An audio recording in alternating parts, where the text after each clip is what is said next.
The tradition is here. The memories are waiting. Next.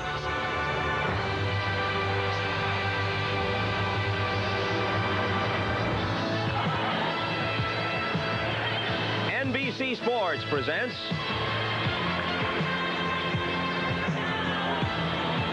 the 1987 American League Championship Series.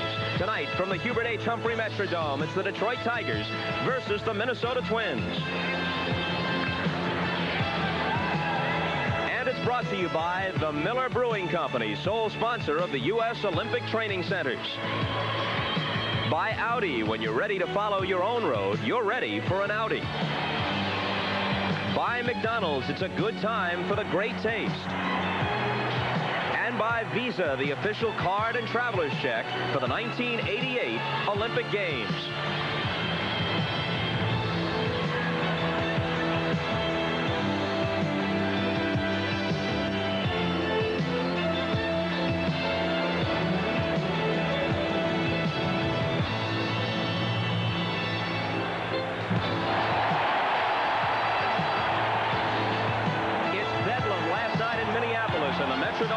Continues. The Homer Hankies out in force, and their heroes respond with an 8-5 victory in a game that almost everybody agreed was more important to the Twins than it was to the Tigers. A much-needed psychological boost for the underdogs, and in effect, they hold service, maintaining their home field advantage and taking a 1-0 lead into Game 2. Hi, everybody. Bob Costas along with Tony Hrbek. Last night's Twins victory all the more important for them in light of several factors that come into play tonight and would seem to heavily favor the Tigers. For example, Minnesota's pitcher this evening is Bert Blyleven. The outstanding veteran right-hander was a 15-game winner this year, but he's allowed 96 home runs over the last 2 seasons, the highest 2-year dole in the history of baseball. And he faces a Tiger team that led the American League in homers and features an overload of left-handed power. In addition, Jack Morris is the Tiger starter tonight, and the St. Paul native has never lost to the Twins in Minnesota. Now, Morris is prone to the gopher ball himself. He threw 39 pitches that wound up on the wrong side of the fence this year, but the preponderance of Twins power is from the right side, so another small edge for Morris. Speaking of the Tigers, their skipper is standing by. Here's Sparky Anderson with Tony Hrbek. Okay, Bobby, thank you. Sparky, are you like everybody else in the Tiger uniform? You're sick and tired of hearing of the roof, the turf, the lights, but the fact remains there is a mystique because they never lose in this ballpark. Well, I think so, Tony. What it really is, everybody says it's they have a great home record. It's because of one thing. They're used to playing it. They understand they can hit it out in right center, center, left. Remind me of Tony Perez. He used to go into Chicago and hit 1 or 2 home runs every series because he knew if he just got the head out, it'd go and he didn't overswing.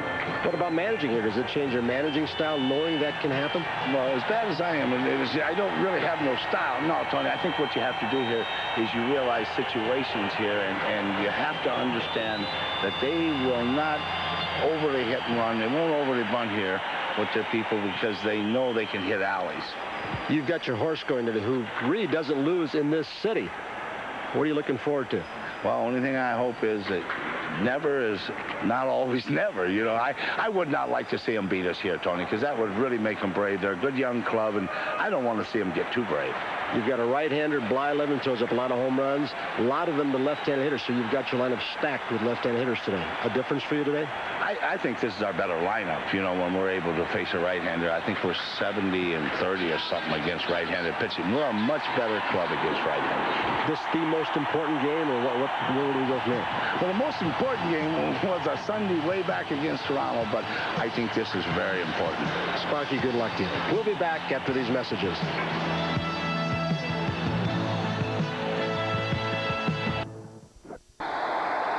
36-year-old Bert Blyleven in his 18th Major League season. He was a 19-year-old rookie with the 1970 Twins. Faces this lineup, and notice Matt Noakes in the DH spot. They go with Heath to handle Morris, and also Heath had 2 big hits last night, so they have no catchers on the bench. You get a problem if you get a catcher like Heath injured. You could very quickly use your designated hitter. Defensively by Bert Blyleven, same as yesterday. Same lineup. Kirby Puckett in center field already this season has robbed opposing hitters of 9 home runs, and at least a half a dozen times he's slapped balls back in the ballpark. That's what his defense means in center field to this Twins team. You know the kind of din we experienced last night, and they're roaring already in anticipation of Blyleven's first pitch.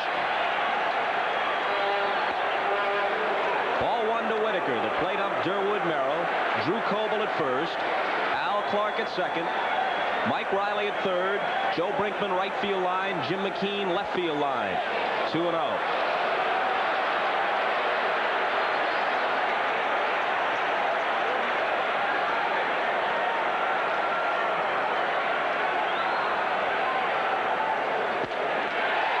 And that's a strike. Blyleven at 36 still possesses one of the game's great curveballs. The workhorse of the staff. He threw 8 complete games and 267 innings. What he has found he has had to do now with age, inning build-up, arm speed slower, he's got to change speeds more on the curveball now.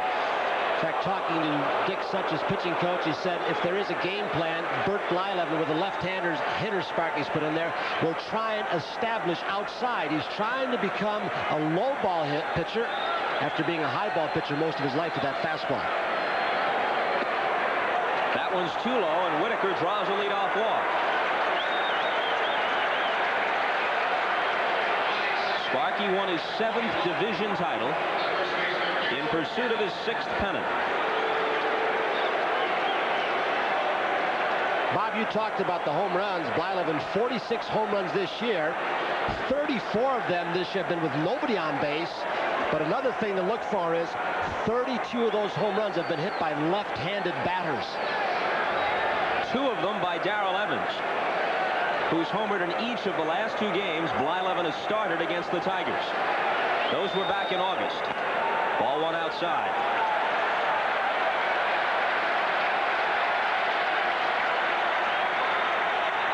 That'll get a trip from Tim Laudner. May find that the left shoulder's flying out, something mechanical.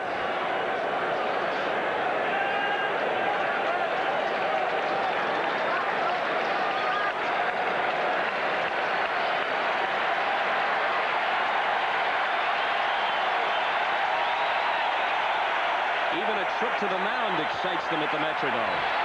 Whitaker stole 13 this year.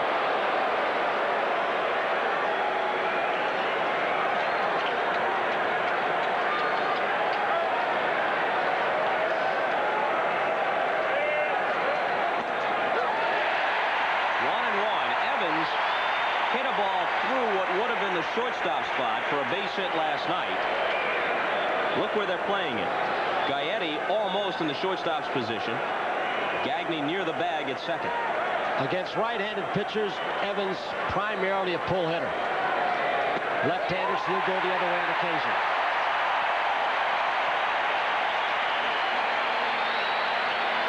Evans stands at the plate, Bob, like a lot, well, 20, 25 years ago, like a lot of power hitters did years ago.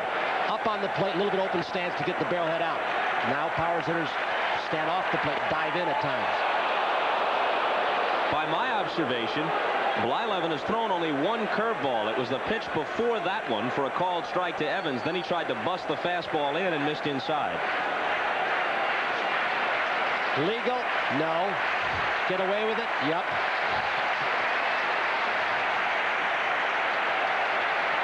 The 2-2 pitch. He walked Whitaker, now goes full on Evans. And with a discerning eye that Evans has, we'll probably see Whitaker on the move.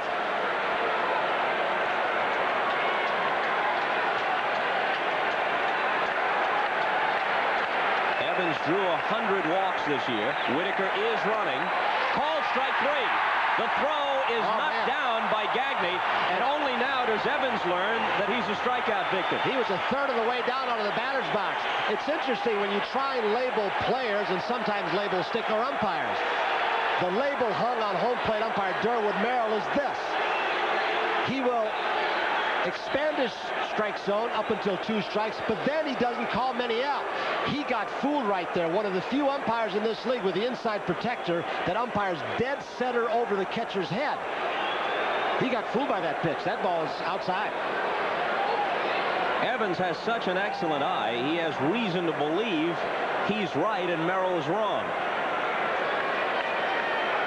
It was a backdoor breaking ball, but when it crossed the hitting area, it looked like it's way out of the strike zone outside. It's a man that walked 100 times this season.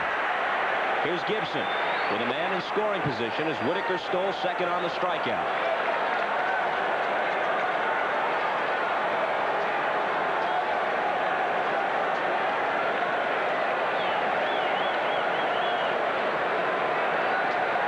Gibson standing way off the plate, had a homer against Viola last night.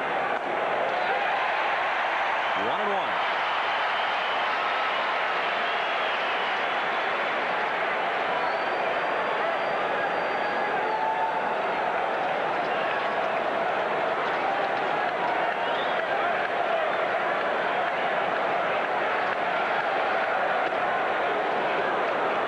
Two balls and a strike. Trammell is on deck. That's what Dick Such was talking about also with Blyleven trying to establish outside and low, running fastball, and maybe with a little sinking action. He sometimes drops down too much, goes to a low 3/4, almost suddenly pushes the ball, it rides up and away.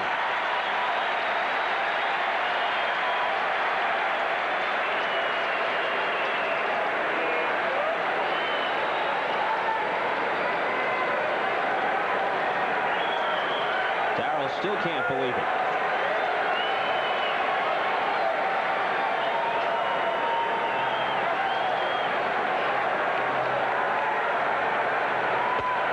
Threw that one by him. Good fastball.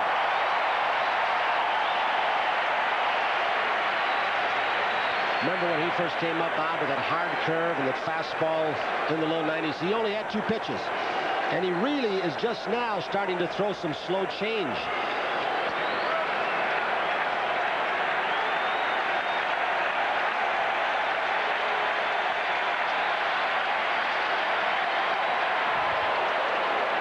Fisted foul, and it holds at 2-2.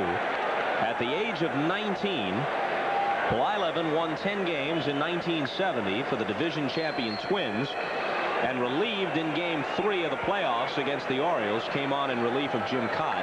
Baltimore swept the Twins that year, a year that saw Blyleven named the American League's Rookie of the Year. Whitaker at second with 1 out. And a 2-2 pitch coming once more to Gibson. Breaking ball got him.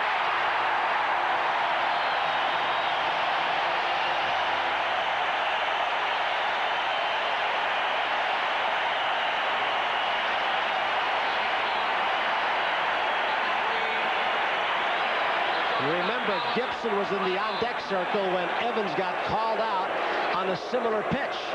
And you see the hitter before you call it, he said, well, I may not be able to afford to take it. And he has a very weak swing at a pitch that was borderline at best.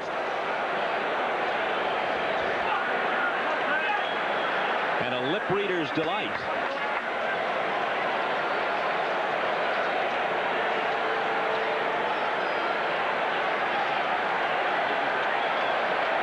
Trammell pops the first one up. Let's see if it stays in. It won't.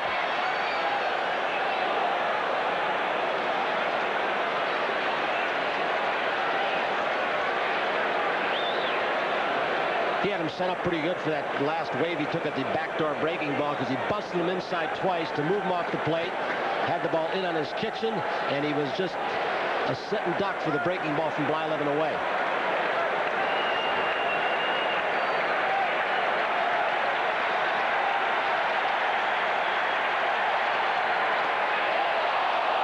Just missed a sweeping breaking ball. That 343 was third best in the American League behind Boggs and Molitor. Kirby Puckett of the Twins was fourth.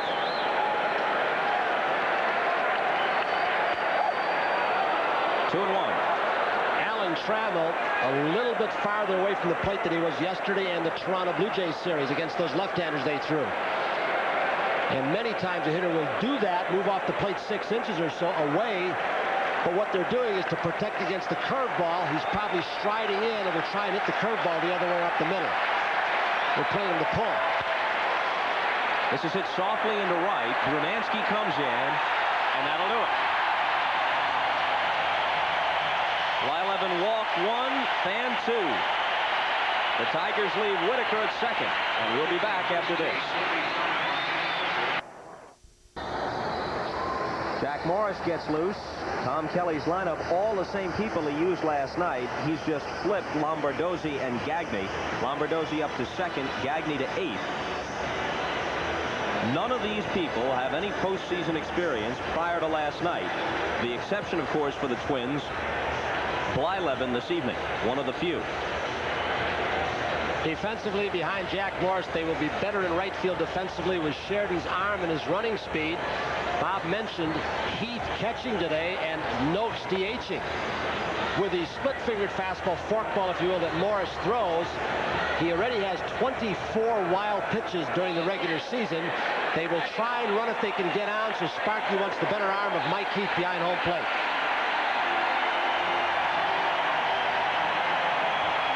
Morris dropped 4 of his last 5 decisions, but pitched a heroic game this past Saturday at home against the Blue Jays. 9 terrific innings.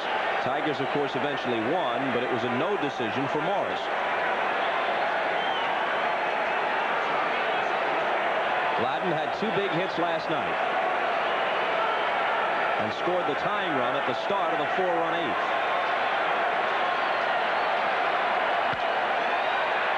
Down the right side, Evans is over, and it's well out of play. And Bob, as the leadoff hitter, Gladden, who does a lot of swaggering, very cocky kid, but he sets the tone for a free swinging ball club. Last night he jumped on the first pitch, robbed of a base hit by Tom Brookins in third, so they're hacking and they come right out of the dugout that way.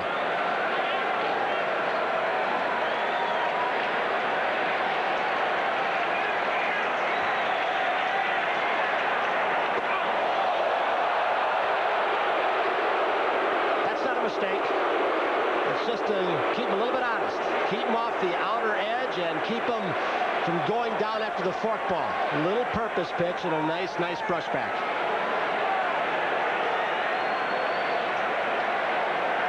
And the 1-1 pitch. Good fastball, and he swings through it. Morris is 11-0 lifetime in Minnesota. It had been reported at 12-0 in some quarters, but research by the Tiger PR staff overnight reduced it to 11-0. Here's Whitaker. Good backhand play, and he throws Gladden out. Usually when the ball's in up the middle of the diamond, it's in one of those 2 guys' gloves, Trammell or Whitaker. They don't miss many. And on artificial surface, they're not quite as good defensively, but because of the control of these pitchers, they get to a lot of baseballs. 7 Gold Gloves between them, 4 for Trammell, 3 for Whitaker.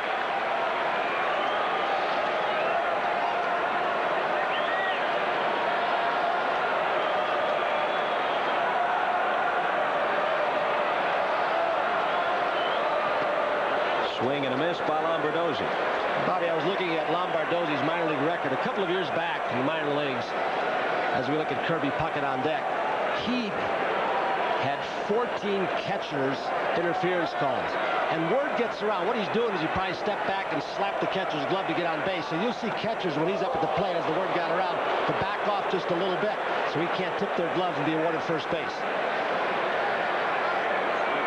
Let's see what Heath does and where he is in relationship to Lombardozzi when he strides. There's an art to it. He's backed off a little bit for him. And down he goes on 3 pitches.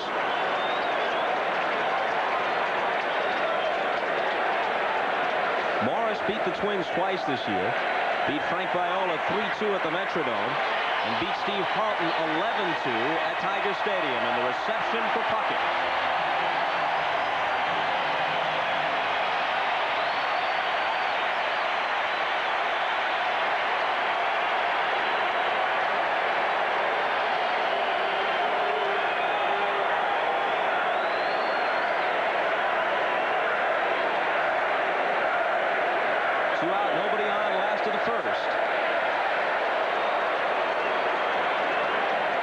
Aside from the fastball that Morris will at times get in the low 90s, usually high 80s, the forkball, excellent slider, and he had a great straight change off his fastball the day he came to the big leagues.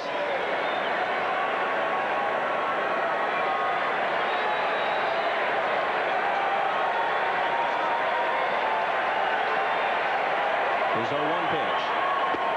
Got him to chase one out of the strike zone.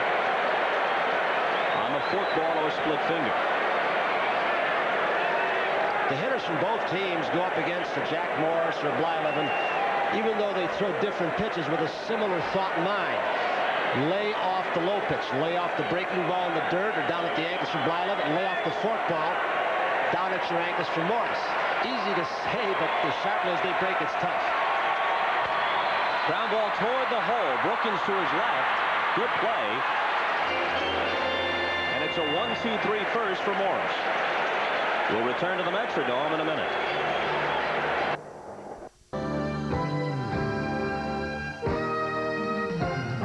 Shaven, Bert Blyleven, in his first tour of duty with the Twins. He's since been with Texas, Pittsburgh, Cleveland. Came back to the Twin Cities in 1985, and with a different look.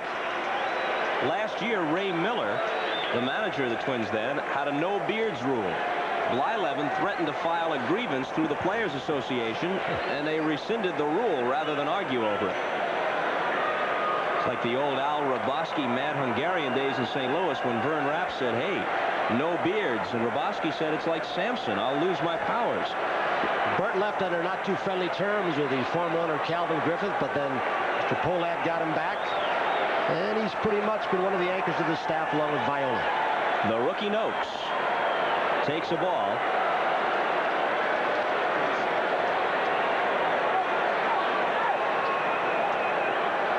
Blyleven has won 15 games or more 9 times in his career. Only once has he been a 20-game winner. That was with the Twins back in 1973, but he's topped 15 9 times. Noakes requested Durwood Merrill look at the ball. Nothing to do with the chance of it being scuffed. As soon as the ball hit the dirt, that breaking ball, or he thought it did, he thought it might have picked up some scratch marks from the dirt. A very simple swing, very short. Matt Noakes. Look where he holds his hands. Pop back out of play. Short, compact, quick. Good plate coverage.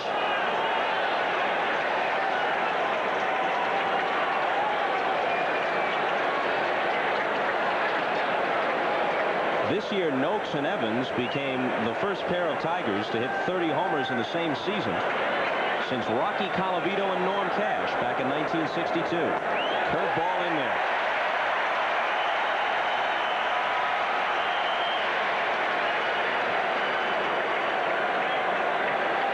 Very capable, Bert Blyleven, of pitching a shutout in any given night. He's that good.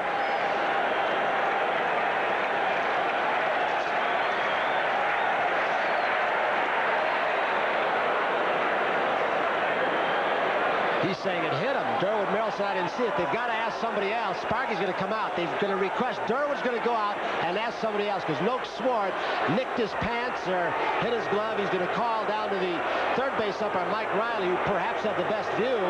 Sparky's going to say, all we want you to do is ask Durwood. He does not have to if he doesn't want to. He's going to ask Riley's opinion, and I believe it looked like it nicked his leg. Or did it hit Laudner's glove and then I don't think hit so. Noakes afterward? Riley's shaking his head negatively, so is Durwood, so Sparky's not going to win this one. We're going to show it to you again. See if you can see a ripple of the pants legs. It's a real big breaking ball. Off the left knee. Hit off the left knee, folks. And Durwood didn't see it. Sparky's going to argue, but that ball hit Matt Noakes right off the left knee. One thing you can tell for sure on the replay, Noakes grimaces as the ball hits him, and no one can react that fast if they're fooling. You know, there was another pitch in that series that Noakes looked back at as if to say, did that one hit me too? But this one for certain did. There it is, just off the left kneecap on a big breaking ball. Durwood Merrill really couldn't see that because he's down behind the catcher, blocked out, and apparently none of the other umpires did either. And now he bounces the curve foul. Well, Sparky and his boys have a couple of gripes already with Merrill. A called third strike against Evans in the first, and now this one has Sparks shaking his head. You can try and do that call by sound, but if it doesn't hit soundly, there's no sound to go by. To the opposite field, and Gladden won't get to it. It's a base hit for Noakes, the first for either side.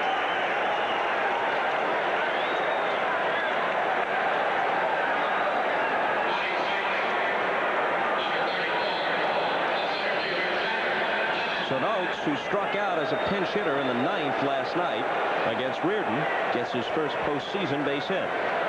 And the non-call by the umpires becomes a moot point. In fact, Noakes likes it better this way.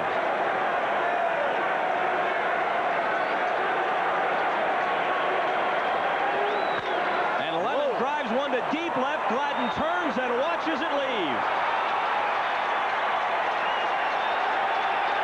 Well, the only twist here is that it was a right-handed batter who did it to Blyleven. But here you've got the guy who's led the American League, led the majors for that matter, in homers allowed 2 consecutive seasons against the team that topped the majors in homers hit. It figured. The reaction you're hearing, one of the fans in the grandstand and left disdainfully chucked the ball back out onto the field. The act that began at Wrigley, they're doing it now in St. Louis and apparently in Minneapolis too. Lemon knew it from the instant he made contact. It's a fastball inside part of the plate, right around belt high. Veda Pinson, the hitting instructor, back after his mom's death with the ball club, had moved Lemon off the plate a little bit recently because they jammed him an awful lot.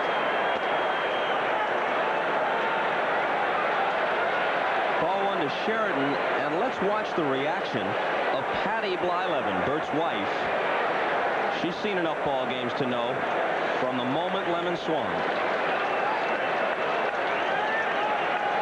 Again, if you missed the ball game last night, some said since the air conditioning was put in, the Homer Dome is a misnomer. But the air conditioning's not on last night and today, so the ball will carry very well again. Although there was no doubt on this one. That was a rocket. 1-1. Good fastball. And perhaps that rocket you just mentioned by Chet Lemon is going to make Blyleven change his pitching pattern. Maybe not try and sink the fastball a little bit. He's gone with his power fastball now.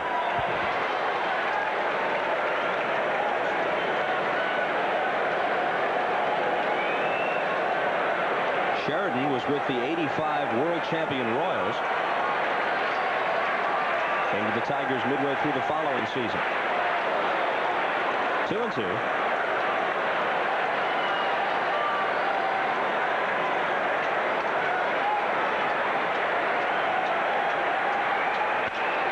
Another base hit as Sheridan goes with the pitch. So a single by Noakes, a homer by Lemon, and now Sheridan follows with a hit. Joe Niekro with the jacket. Tom Kelly, of course, with the glasses, and to the right of your screen, Dick Such, the pitching coach. Niekro, of course, involved in the Emery board thing, then the shoulder torn up by a fight. Then he got hit by a ball when he was doing interviews, so it's doubtful that he will pitch in this series. Up steps Brookins.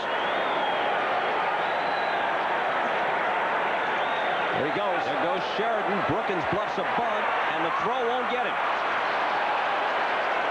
You've got a perfect combination to run on. Blyleven, when he goes with the curveball, tougher to throw. They have stolen really pretty easily against Twins catchers this year. It'd be something I would think they're going to try and go out and get during the offseason, but catchers are hard to come by. Opponents have been successful against Laudner and Butera 78% of the time.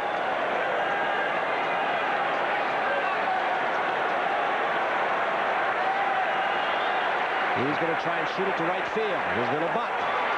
Blyleven's play is to first, and it's a successful sacrifice. Sheridan went into third headlong and didn't have to bother. It is early to bunt, but you've got Heath, who had a home run yesterday, an RBI single. Another reason why he's catching today, not just for his throwing arm, but you're bunting for a reason, and it'll be questioned if they come back and Sparky didn't play for a big inning. He's got his horse, Jack Morris, who doesn't get beaten this town, never been beaten here, so they are going to get one more run because he's got the horse working for him, Jack Morris. And E for effort. And here's Heath taking a strike. The infield comes in actually about halfway. I've seen them come in closer than this in some situations, but a sharply hit ball on the rug will get to them fast enough so that they'll have a chance to make a play at the plate.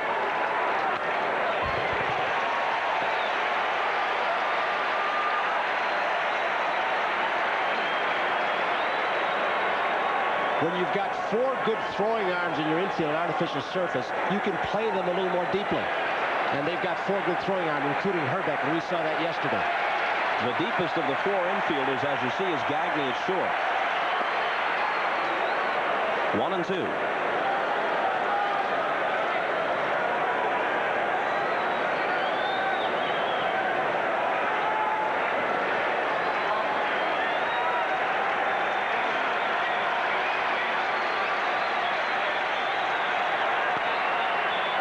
And it holds there. Heath had a homer and a single off Viola last night.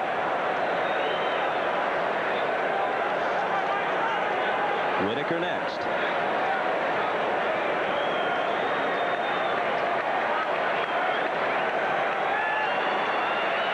Two 2-0 Tigers, top of the second, and they threaten for more with 1 out and Sheridan at third. Contact play is not on. Sheridan holds, and Gagne throws him out. And the reason the contact play was not on, first of all, a quick turf. Blyleven was pitching from the stretch to hold him closer, but also the left-handed bat of Lou Whitaker. Sparky wanted his bat up. He didn't want to have a play to take a run out of scoring position being thrown on home plate with a contact play. So all the factors, the throwing arms, Blyleven from the stretch, and Whitaker's bat.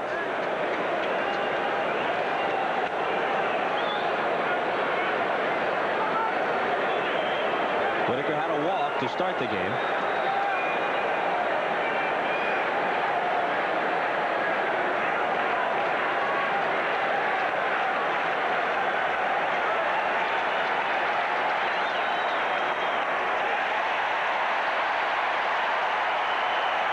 Blyleven with 244 lifetime victories.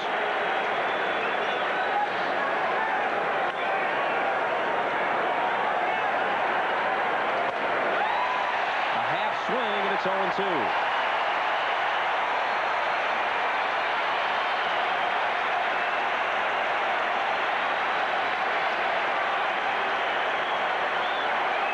Trying to minimize the damage in the top of the second.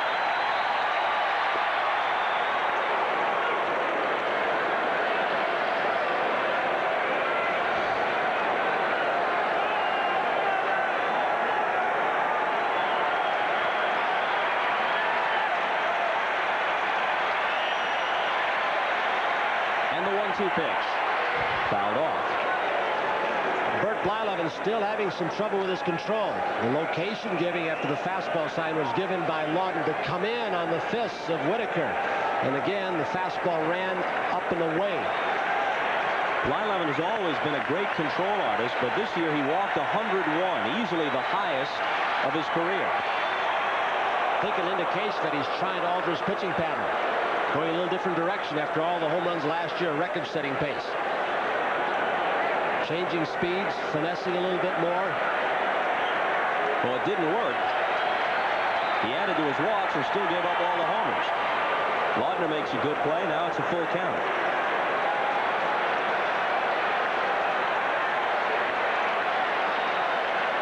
Laudner gets down real well. Gets down on the knees, gets the glove down, and blocks it to try and prevent the run.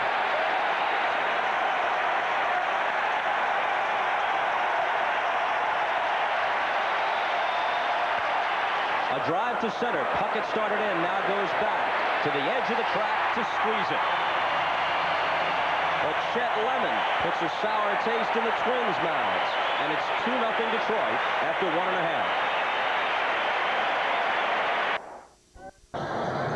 A portrait of an unhappy man as Bert Blyleven heads for the Twins dugout.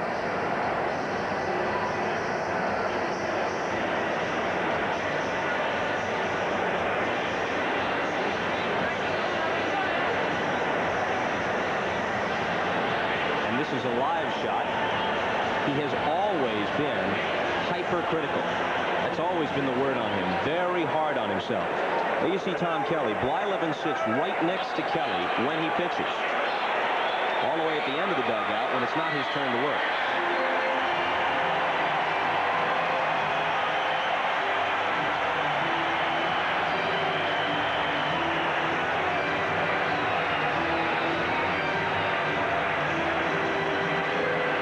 Morris given a 2-run pad to work with. Hrbek, Gaetti, and Bush in the last of the second. Just off the inside corner. Sparky comments I found interesting about talking about this Minnesota team, how they have patterned themselves, the individual and the team, for this ballpark. At one time, Calvin Griffith wanted him to pull everything to take advantage of short right field porch. Now Hrbek knows, as Gaetti found out yesterday and a couple of years ago, they can hit the ball out of here in center field as well as any place else. The ball flies in that direction.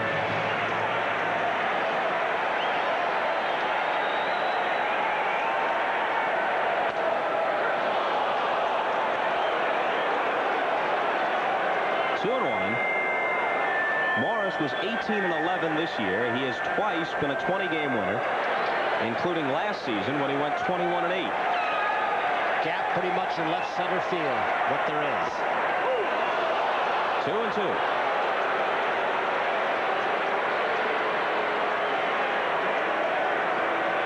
The big four for the Twins, Brunansky, Gaetti, Puckett, Hrbek, have spent their entire careers with Minnesota, with one exception. It holds at 2-2, and that's Brunansky, who had only a handful of at-bats in one season with the Angels before being traded as a young player. Mount Crushmore, that's appropriate. Traded as a young player from the Angels to the Twins. So essentially all four of them have grown up in this organization. Check swing roller to Whitaker. Room service hop, 1 out. That was a tough fork ball. He hasn't thrown many to this point. It has the same action as does Bruce Sutters when he was in his prime. Mike Marshall, the former Twins pitcher, called that pitch a one-fingered screwball. Has exactly the same action as Bruce Sutters. Rolls up the thumb side of the middle finger. They waved those homer hankies twice, saluting Gaetti last night. Homers in his first 2 postseason at-bats. He also hit a home run in his first major league at-bat back in 1981. So he's a guy who makes a big first impression. The reaction of the fans to this point a little different. After Gaetti gave him the 1-run lead, they never stopped yelling the whole game. They're a little more quiet now with the Twins down at this point.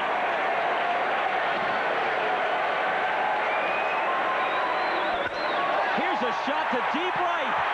This one is off the canvas for extra bases. Gaetti on his way to second, in with a double.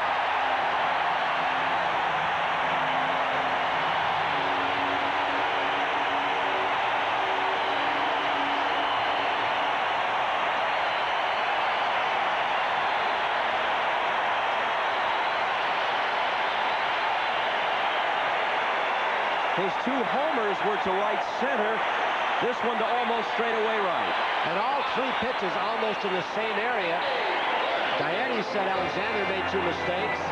Up and out over the plate. One a breaking ball, one a fastball. And the same thing now. Morris, although he's throwing a lot harder than Doyle Alexander, still got one up in the sweet place for Gaetti. Up and away. Randy Bush takes a strike. You know, when Gaetti first came up, he was almost a dead pull hitter. And they killed him with breaking balls away, and he's learned to adjust to this ballpark. Again, referring to what Sparky Anderson said, they've adjusted to this park.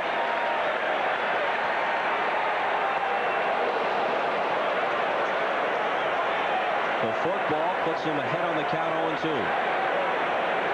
Sparky said, "You will see no yellow notepad for me today. We lost yesterday. I'm changing." Haven't seen it in the view yet.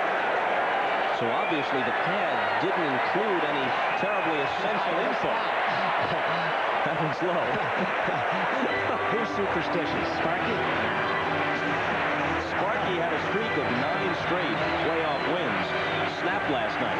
His 84 Tigers had swept Kansas City. This is back in the old 3 of 5 days. And in 75 and 76, the Big Red Machine swept through the playoffs before moving on to World Series wins. 2-2.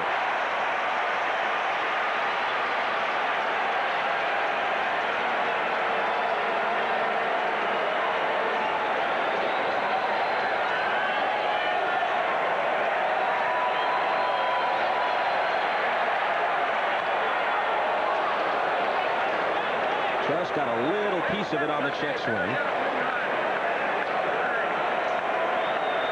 They're playing straight away as soon as 2 strikes became the count on Bush. Bush can pull the ball. He's not a pull hitter, but if you get the ball in the right spot, down and in especially, he can get it into the right field, which the right-handers of the Tigers don't do very often. But he also can serve the ball the other way when he gets even in the count or behind.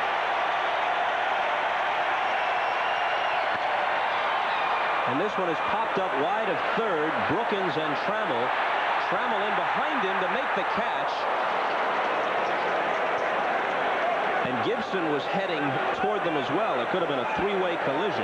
Trammell goes back on pop-ups, possibly better than any shortstop in the majors. Although there is not the problem with the lighting as there was a couple of years ago, Trammell has said that every time he comes in here, he all but has nightmares, thinking with a man on base, he's going to go back for a ball. You can see the 2 there don't take their eye off it at all, for fear of losing it in the Teflon canvas. And he said, I have nightmares that it will fall somewhere and I'll never find it. That was a fair ball by the position of the ball, of course, not Trammell's feet. It's the ball that matters. Brunansky looking for the gap, and it's in there. He'll have a double. Gaetti scores, and the Tiger lead is halved.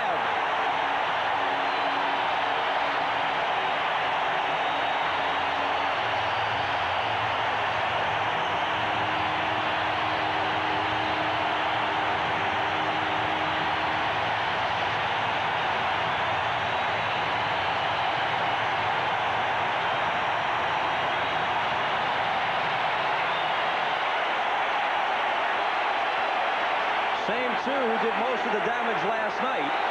Brunansky had 2 doubles, 3 RBIs in game 1, so his 3rd 2-bagger of the series. Another man who was a dead pull hitter when he first came up. Brunansky loved the ball middle of the plate in. Again, he's adjusted to this ballpark. Some say when they go on the road, especially Tiger Stadium, the right-handers try and pull the ball more, and that gets them in trouble. Gagne takes the ball.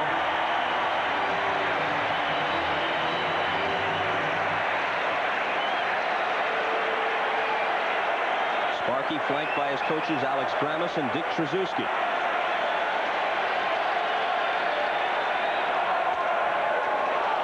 One and one.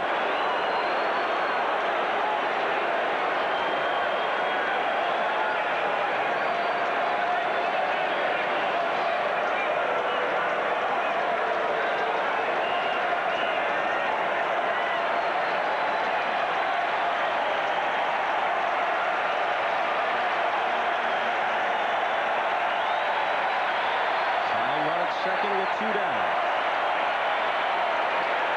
And the count 2-1 to Gagne. Laudner on deck.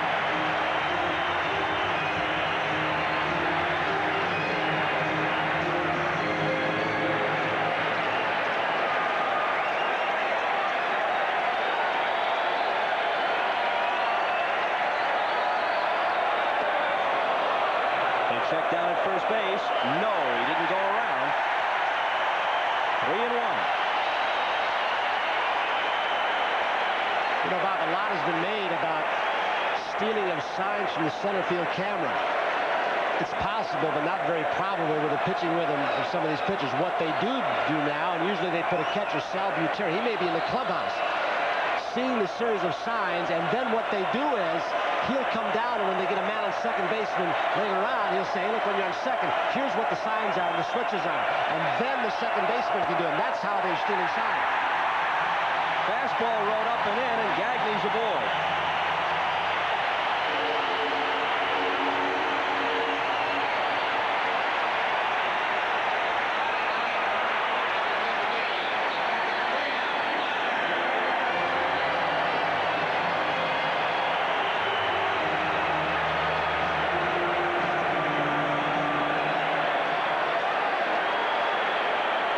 Laudner 0 for 3 last night. Pair of strikeouts and a comebacker.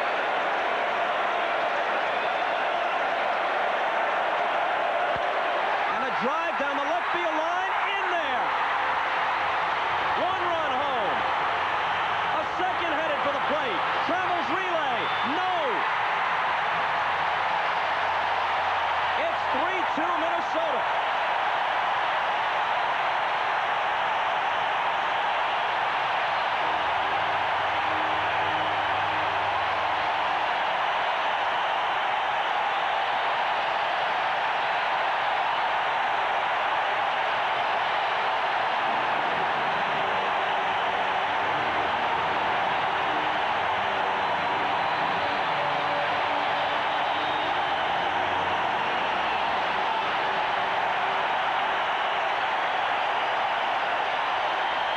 When a guy's hitting 191, you know he's going to savor something like this. The third double of the inning, it produces 2. Jack Morris tried to throw the slider, executed poorly. Yesterday, the Tigers executed 2 perfect relays. They got 1 runner at Hope Baylor. They lost one in Gladden. A weaker arm now in Gibson. He bounced it, travel, can't get a handle. He didn't get a good throw, and he's way offline because the rhythm of the relay was much more offline than yesterday when it went Lemon to travel to Heath. This time Gibson's poor throwing arm was taken advantage of. Hanging slider hurt Morris also. Sparky completes his visit with Morris, and a swing and a miss by Gladden. Already you wonder if Sparky has second thoughts of Bunny with Brookins hits the ball in the right field so early.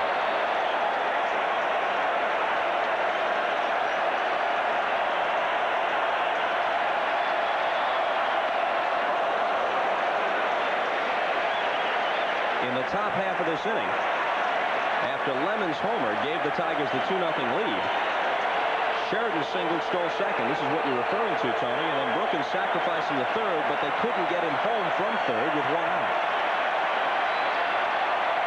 3 in the bottom half for the Twins. Lofted down the left field line, foul ground. Brookins back, and he makes the catch. But doubles by Gaetti, Brunansky, and Laudner with a walk to Gagne thrown in, and the Twins take the lead. We'll be right back after these messages from your local station.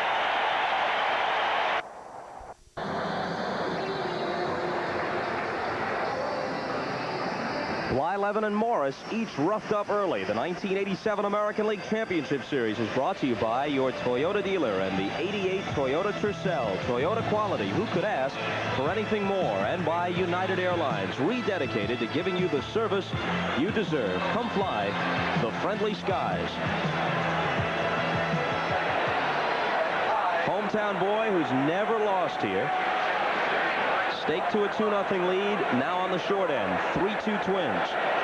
Interesting how aggressively Rick Rennick, the third base coach, has been in just these 2 games. He's won twice with Gladden and Gagne, 2 guys who have speed. He's lost with Baylor. Evans smashes one. Hrbek tries to make the diving play and can't. And for the 3rd straight inning, the leadoff man is on against Blyleven. And perhaps the only first baseman in Major League Baseball would have prevented a double on that. Not even Mattingly. His gloves on the other side. Keith Hernandez, who plays so far off the line, this ball is crushed. A big guy, what, 225 or so? Maybe more. Tremendous agility. Prevents it from going into the corner. When Hrbek came up in '82, he was listed at 218. He admits he's been as high as 255, maybe 260 at various times since then.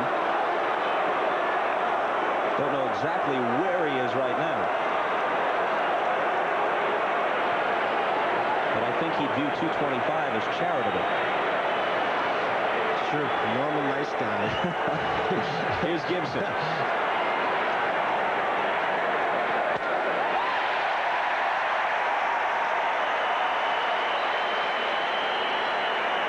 That's what they want to do with him. Jam him inside and maybe make him swing at some bouncers in the dirt. Blyleven's got both of those pitches. He can come up and in with a four-seamer. He can bounce the curveball. Gibson perhaps trying to pull the ball a little too much, get it through the right side.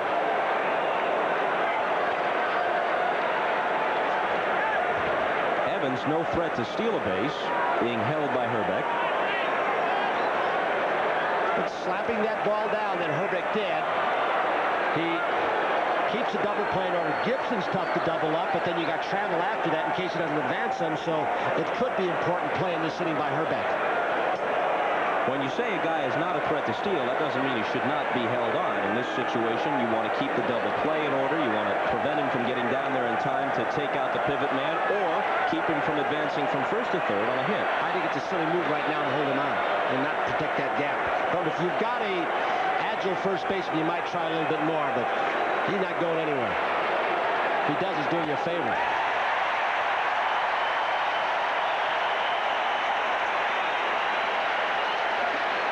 Blyleven ahead of Gibson 1-2. He's already thrown 51 pitches.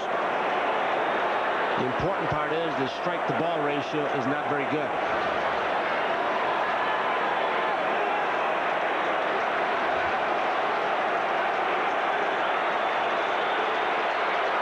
He's walked one, but he's pitched behind in the count a lot.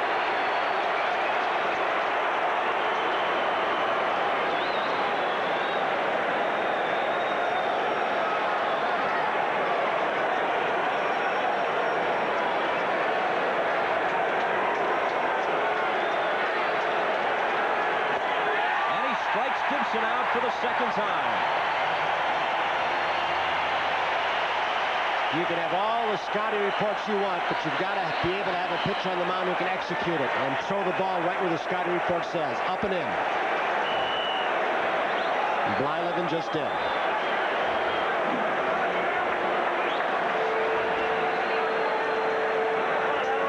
I tell you, boys, you move in this close on Gibson, given his temper tantrums, at your own peril.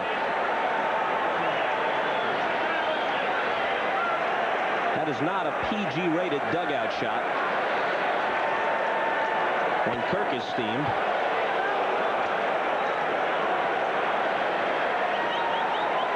And a ball to Trammell.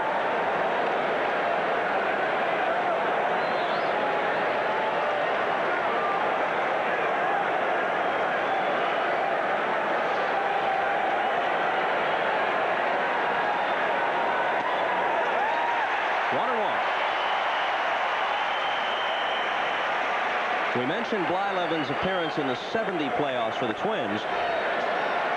He also won a game as a starter in the 79 playoffs against the Reds for the Pirates, and won a game in relief for Pittsburgh against the Orioles in the World Series that year.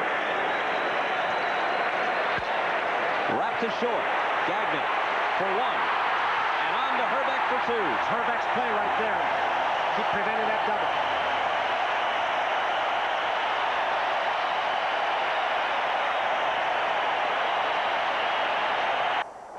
Years ago today, using that no windup delivery, Don Larson will throw a called third strike past the pinch hitter Dale Mitchell, and for the Dodgers, it's 27 up and 27 down. The Goonie Bird, that was his nickname. I think Whitey Ford gave it to him. I don't know why. Looked like a Goonie Bird. He could run like heck. Sometimes for Casey, he bats 7th in the lineup, and did that get Billy Martin mad when he bat 8th or 9th? Oh. And aside from that important date, because I forgot to send a card, and I'm sorry, happy birthday to Randy Costas, sitting back in New York City. And I know she appreciates that. Thank you, Tony. Probably appreciates more you're not in town to bug her all the time. You're wearing her down. Best birthday present she could get. Send me out of town for the playoffs. See if he takes that forkball grip and goes in his glove. There it is.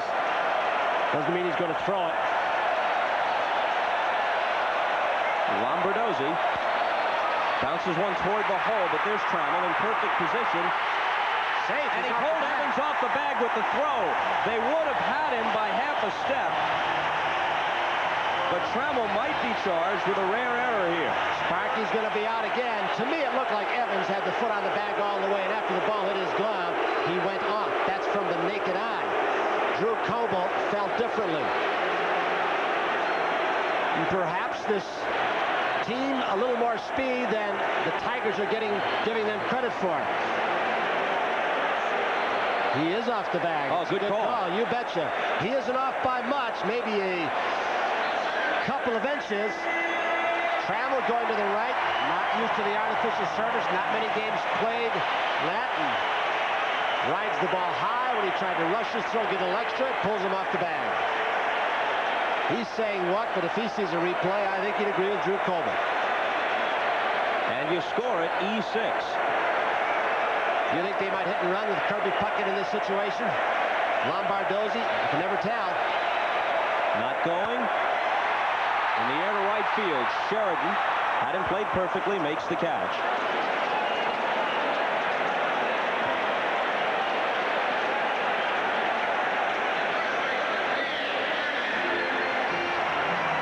Now the orthodox way to play it is to not do anything. Don't disturb Hrbek. Keep the hole open on the right side. You see by that defense straight away is Chet Lemon that they're going to probably try and run the ball away, giving him the right field line. Not going to give him anything inside the pull, and that's where he's setting up. They want to prevent him or try to prevent him from getting the ball in the air and even on the ground between Whitaker and Evans holding the runner out.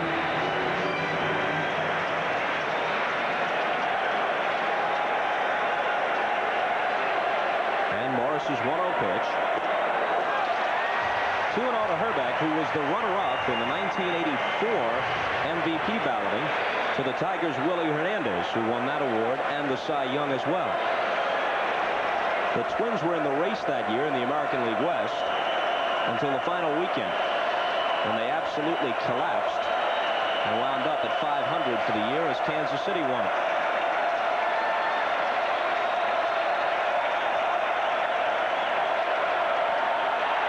It bounces 3-0. That was almost wild pitch number 25 on the season for Jack Morris. Don't know what that was. It took something way off the forkball, I guess. The man who's been all but unstoppable waits on deck, Gaetti. Turn him loose, 3-0. Oh, you betcha. Tom Kelly lets his fabulous four swing 3-0 all day long, if they like it.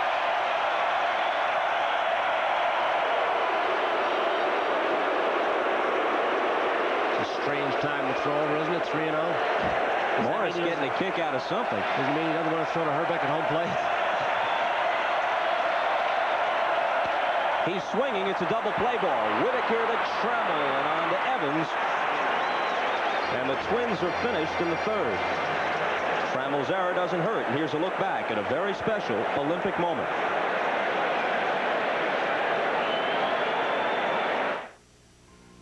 An Olympic moment brought to you by the Prudential, offering a full range of insurance and other financial services.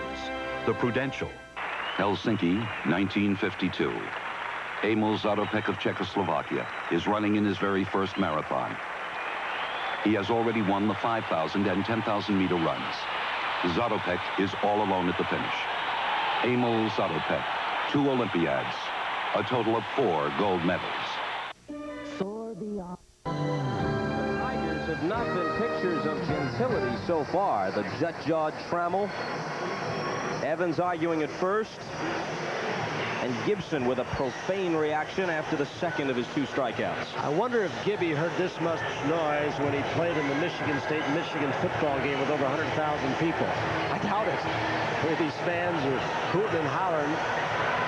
Well, it wasn't contained by a dome, and I tell you, inside a building like this, it has the effect, as we said last night, of a home court advantage in basketball.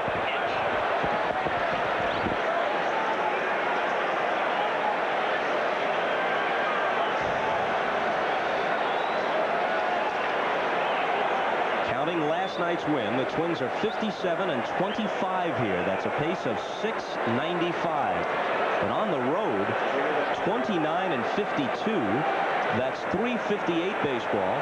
And again, we mentioned this yesterday. It's the worst road record of any division or pennant winner ever. So if the Tigers get a split here, they got to feel pretty good going to Detroit for the next 3. Noakes, Lemon, and Sheridan. Curveball, they check down at third. He didn't go. Mike Riley, the ump down there.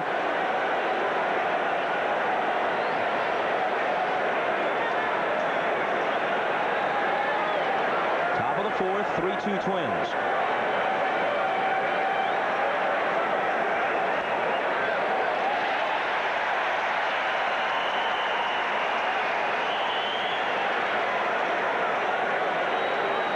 Noakes rode home on Lemon's homer in the 2nd.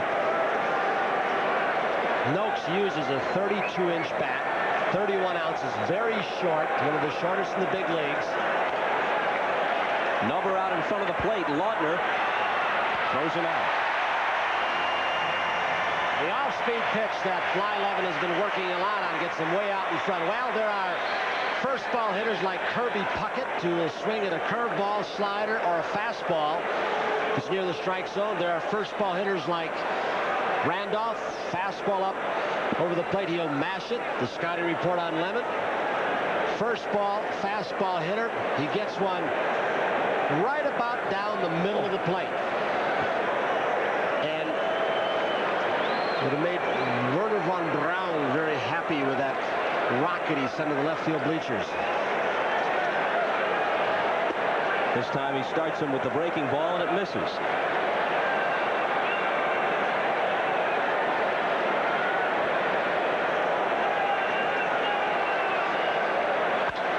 Here's a smash, and Gaetti flags it down and just nonchalantly flips it over to Gagne. Nothing to it, pal. And you can see what can happen when you've got a first ball fastball hitter. First time up, he jolts it to Blyleven, and Lautner say, well, let's start him out with a breaking ball. And the breaking ball, even for a pitcher as great as Blyleven, is more difficult to get over a plate than a fastball. So then he had to come after missing with a breaking ball with a fastball, and Gaetti makes a nice play. Very, very agile. You know, Gaetti's the kind of guy, when you look at his build, you wouldn't think he's very quick. He's not a fast runner, but he's very quick. Fouled off by Sheridan, who's 1 for 1. Well, that was true of Brooks Robinson, for example, who was one of the slowest runners in the league throughout his career, but cat quick defensively. And the third baseman has to have the fastest glove hand on the field, especially on the turf, maybe with the exception of some catchers. Inside, 1-1.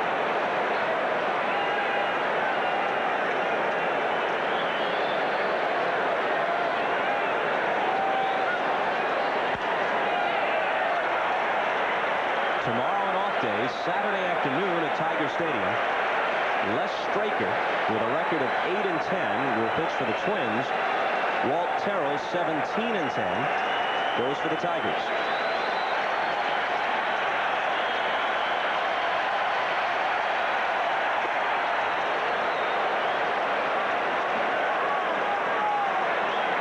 They have tried to get Sheridan to hit the ball to left field a lot more. He's one of these guys that you put in the scorebook 4-3. He finally went down to the Harry Walker School of Hitting. Harry didn't tell him to take ball 3rd strikes, though. Inside part at the letters. Gaetti showed us what he could do with his glove. He'll grab a bat and lead off in the bottom half. This comparison is very valid because in the American League they play a balanced schedule. The Tigers played as many games against the Twins or the Seattle Mariners as they did against Toronto. In the National League, the schedule is tilted toward your own division. So the Cardinals, for example, played the Giants only 12 times, played their fellow members of the National League East 18 times. But with the balanced schedule, it's worth noting that the Twins would have been 5th in the East, 13 back of the Tigers. Gaetti takes the ball. Let's see if we have a pitching pattern change now. Gaetti taking the ball out over the plate, up in the strike zone, rifling it to right field, right center field. Morris looked like he tried to get a ball inside, but too high.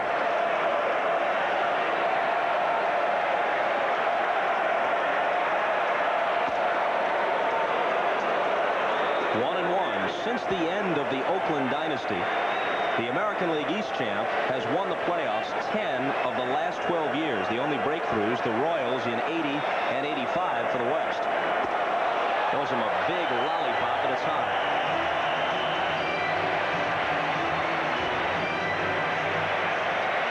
When Morris goes into his glove before he takes a sign with a fork ball, I don't think he's decoying any hitters, but what he's doing, he keeps stretching those membranes and tendons between the two fingers. So you can come up with tendonitis if you don't continue to do that. That's why they'll walk around with a softball or a baseball sometimes between starts between those two fingers.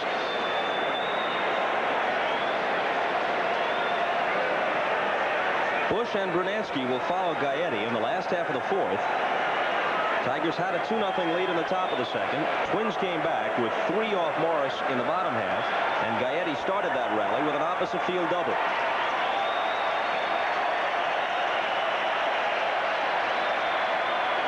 Got a little piece of it.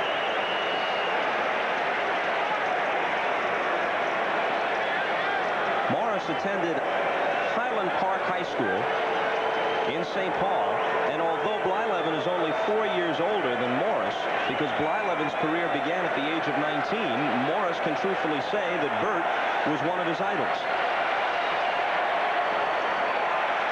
Full count. And when Morris went out in the free agent market last year, he says, and his agents say, that when they offered their services to the Minnesota Twins, the owner, Mr. Pohlad, was very interested.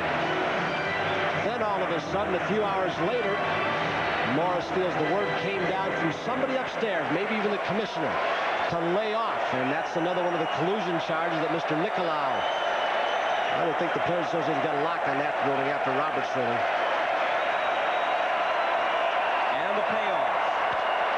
Fastball is popped up. They finally retire Gaetti as Whitaker does the honors.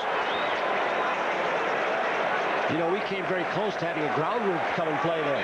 That baby hits the canvas, which it's done about 3 times this year.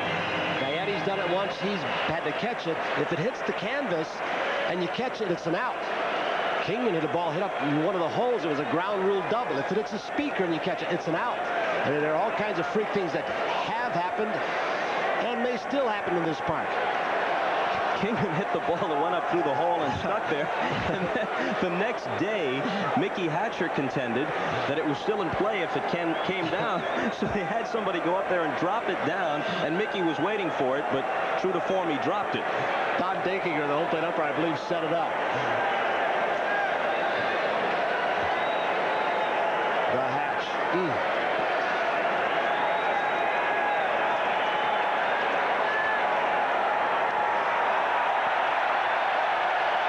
You can see why Morris threw 24 wild pitches this year, an American League record.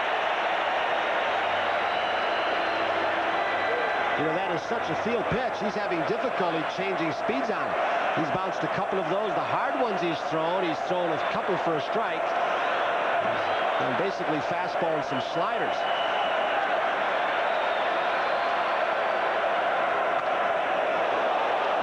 A bullet foul, and no one had a chance to react and get out of the way.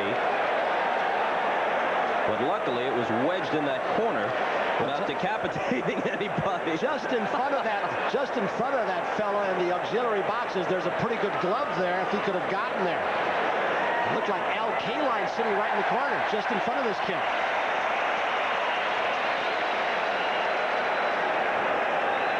Who has aged 10 years in the past 10 seconds. Smashes one up the middle. A one-out hit for Bush.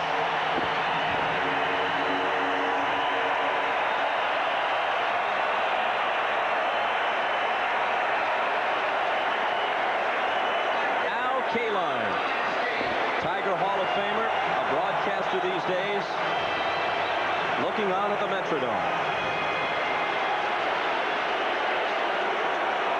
There's a chance for a reprise of a World Series Al Kaline participated in 1968. Tigers and Cardinals.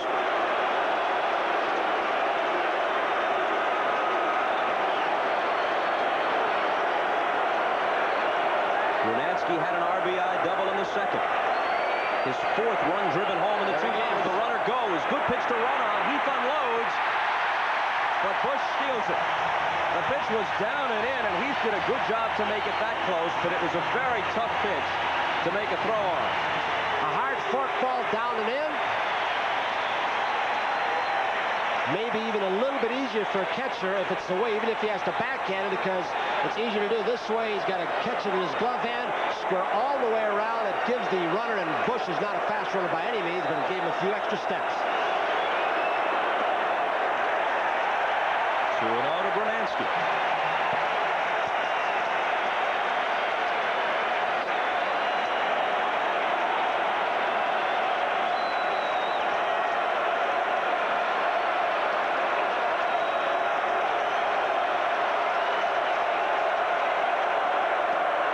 Took something off, and he had him out in front. You get the definite feeling with the bats both these clubs can send up there, and with Blyleven and Morris each struggling to find a groove. Tom Kelly showing the effects. You get the feeling we haven't seen the last man cross the plate tonight. There he goes for third, and Heath had trouble getting it out of his glove. Otherwise, I think he had it.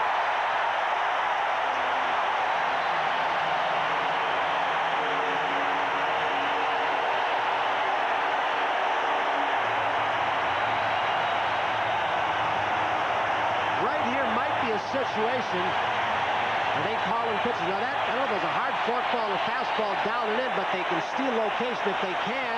And Tom Kelly, if he uses the monitors, either satellite dish or the center field camera relayed from Butera if he's watching, he can pick a pitch and send guys. Send him on a fork ball one time and then something down and in. Sinker-like. Bush at third with 1 out, infield in, and the 3-1 pitch. One will be out of play.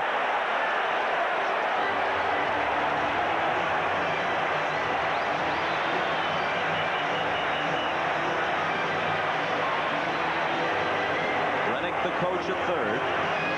Bush had 10 steals all season long, so somebody, maybe Rennick, maybe Kelly, maybe Such, the pitching coach, picking the right pitches for this team to steal on. Heath under even more pressure now with Morris's tendency to bounce pitches. He's got to block anything to prevent Bush from scoring. The 3-2. Walked him.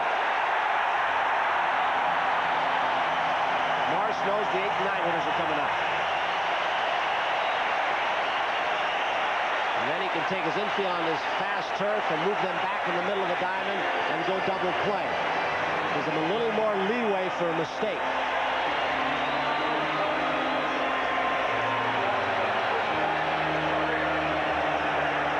Billy Muffet to the phone. The place they don't want to go to, that bullpen. Tiger relievers haven't been firemen, they've been arsonists. Last night, a case in point.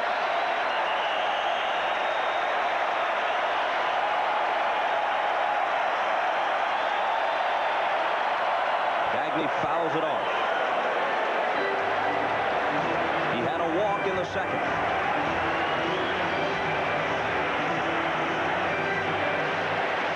They're having a little communication problem. Muffet was on the telephone, and apparently the phone wasn't working because nobody was getting up, so he had to send somebody down. And it doesn't seem like much, but if things catch on fire in a hurry, Petrie only had a couple of pitches instead of being able to get 5, 6 extra pitches under his belt. 1-1 to Gagne. Bush at third. Bernansky at first, and Petrie heating up in a hurry. Remember, Bernansky at first is 11 for 11 on the season in stolen bases. He picks his spots, but Gagne, great bat control. Kelly might try and break up the infield.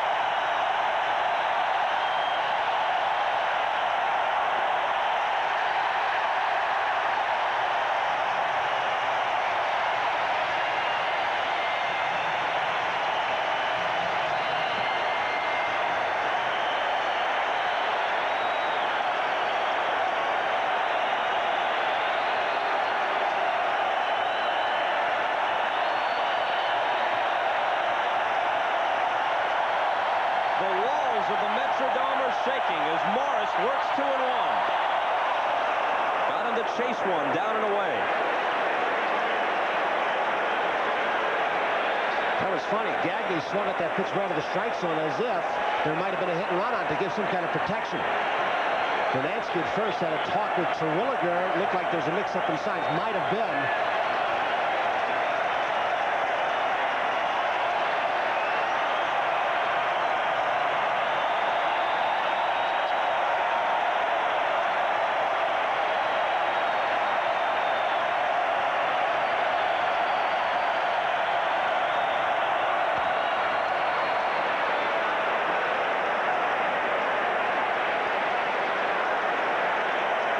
Nothing's come easy for Morris tonight. After Gaetti popped up to start this inning, Bush singled up the middle, stole second and third, then Brunansky walked. Blyleven in his customary spot, right alongside Kelly.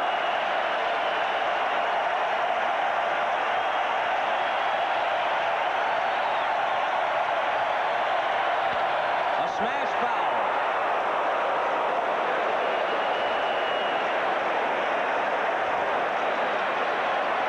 You just saw why a runner takes his lead off third in foul territory. If he does get hit, he might get hurt badly, but at least it's not an out. That's pretty consolation. The true definition of taking one for the team. Yeah. Another 2-2 pitch, but first a casual toss over.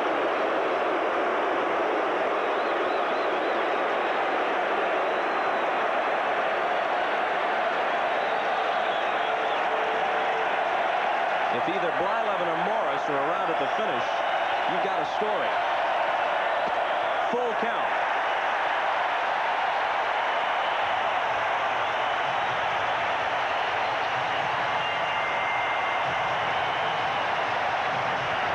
You settle him, Tom?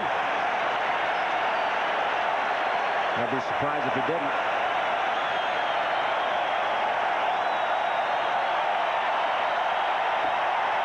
Time is called. Time is called. Ball on the field, out in right field from the bullpen. With the auxiliary seats here, they've changed the way the pitchers throw. They used to throw from the outfield toward home plate. But because of having to move the bullpens, they've had to flip them the other way.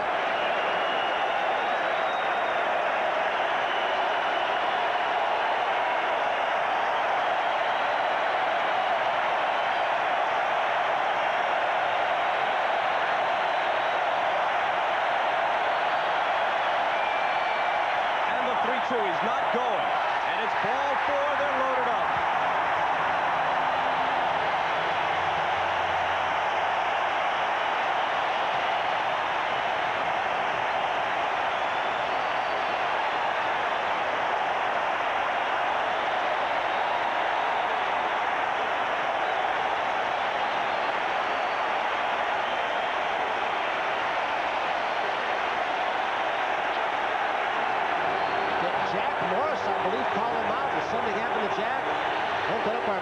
Coming out. I don't know if this is going to be counted as a trip. I believe it is because Merrill's not going out there.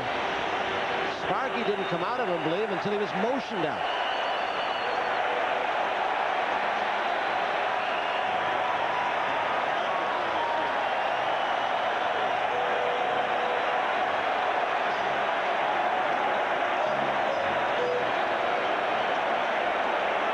It's a trip out.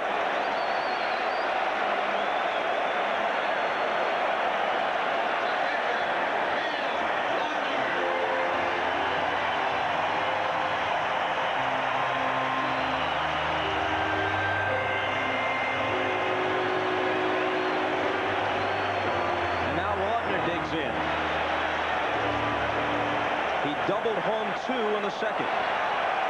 Bush at third. Brunansky at second. Gagne walks off first. One out, last of the fourth. 3-2 Twins, and they look for more. Ball one high.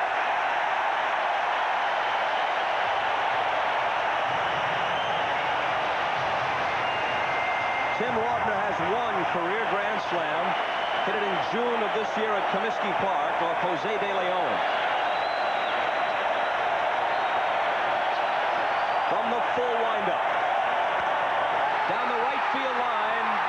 fading foul with home run distance.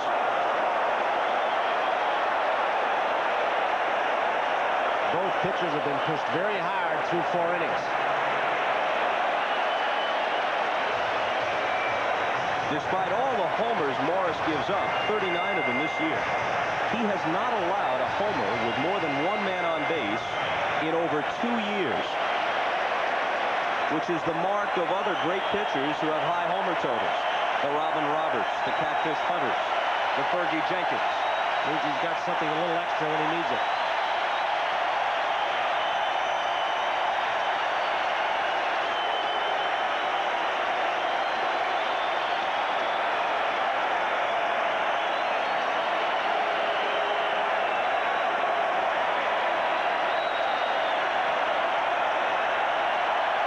To work on Lawton. 1 and 2.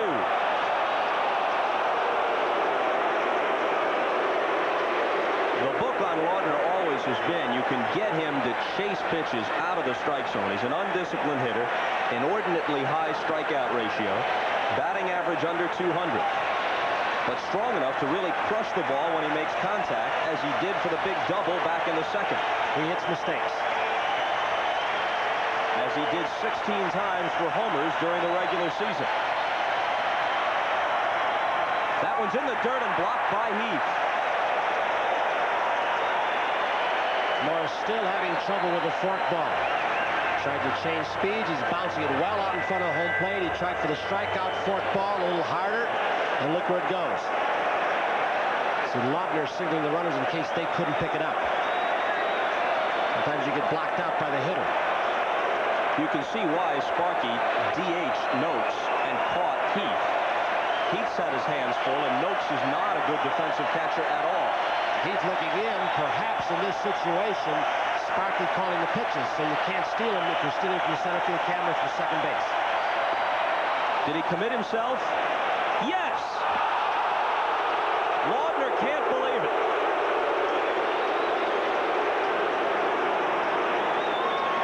But he strikes out with the bases loaded.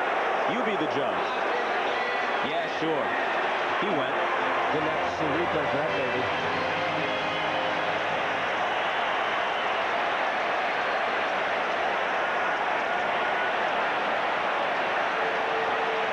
Morris pushing himself, still struggling with the fork ball, so he's just reaching back and trying to throw the fastball as hard as he can. Had a little sailing action on it. Now it's Gladden, who's 0 for 2.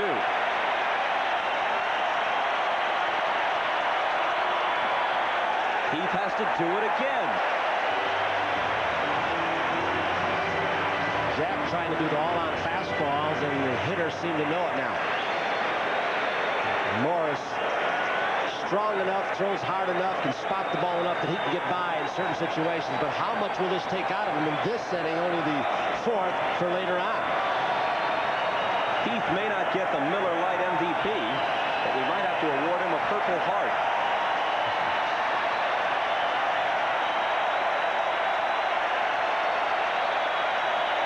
The 1-0 pitch. 2-0. With the bases loaded, and Morris has already walked 2 in this inning.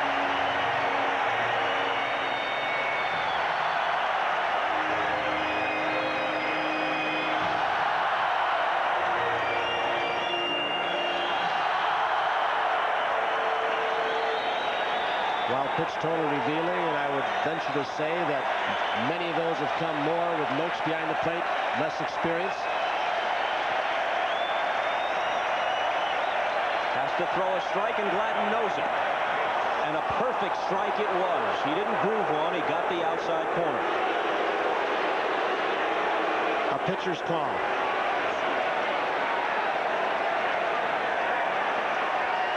Is Alex Grammas the man who might be flashing the signs? And he keeps looking in. Sparky may be whispering to Grammas, and maybe that was the little pat on the cheek. Another one on the outside edge. Evens the count. That's Noakes, the young catcher to Sparky's left, popping the sunflower seeds. Heath has not yet looked in. He's looking out at Morris. We'll watch. Now Heath looks in. There's something rubbing the pants. We don't know. Could skin be one thing and something else another? Speculation, but it's a possibility. And the 2-2 pitch.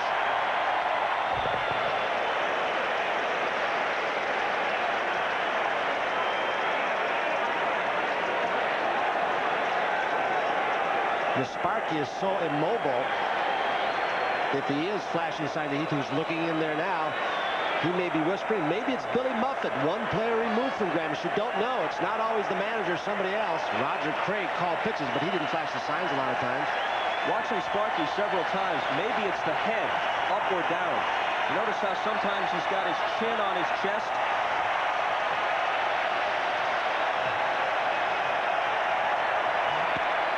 Out of play. It's fun to have those telephoto lens at our disposal, isn't it? Or maybe it's this guy just walking past in the sneakers. A real undercover agent.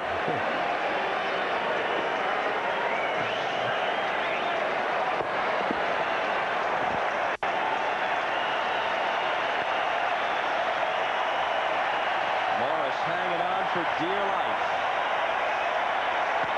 And that's a base hit through the hole. 1 run in. Rennick sends the next one home. Ahead of Gibson's throw.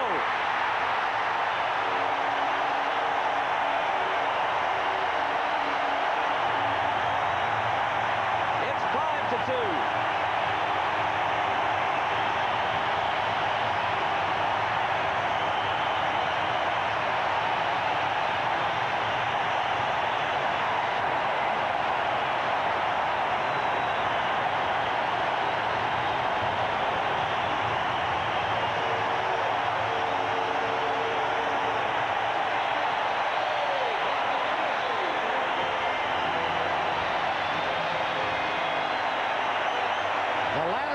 Season, Kirk Gibson in 1 ball game threw 2 runners out at home plate. That was not in accord with the scouting reports on his arm. Today he's made 2 throws, and Rennick has taken advantage of him twice on a relay and on that one. A strike to Lombardozzi.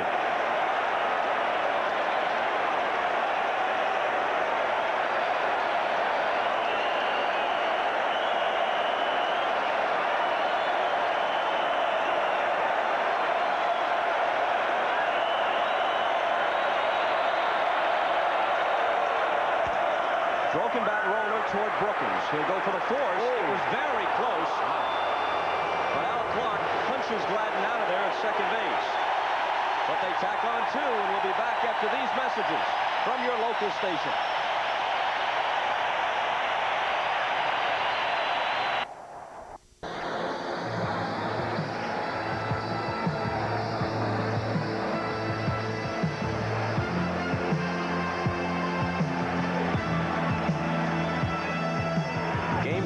National League Series from Candlestick Park. The Cardinals and the Giants, having split the first 2 at Busch Stadium, 8 Eastern Time, with Vin Scully and Joe Garagiola tomorrow night.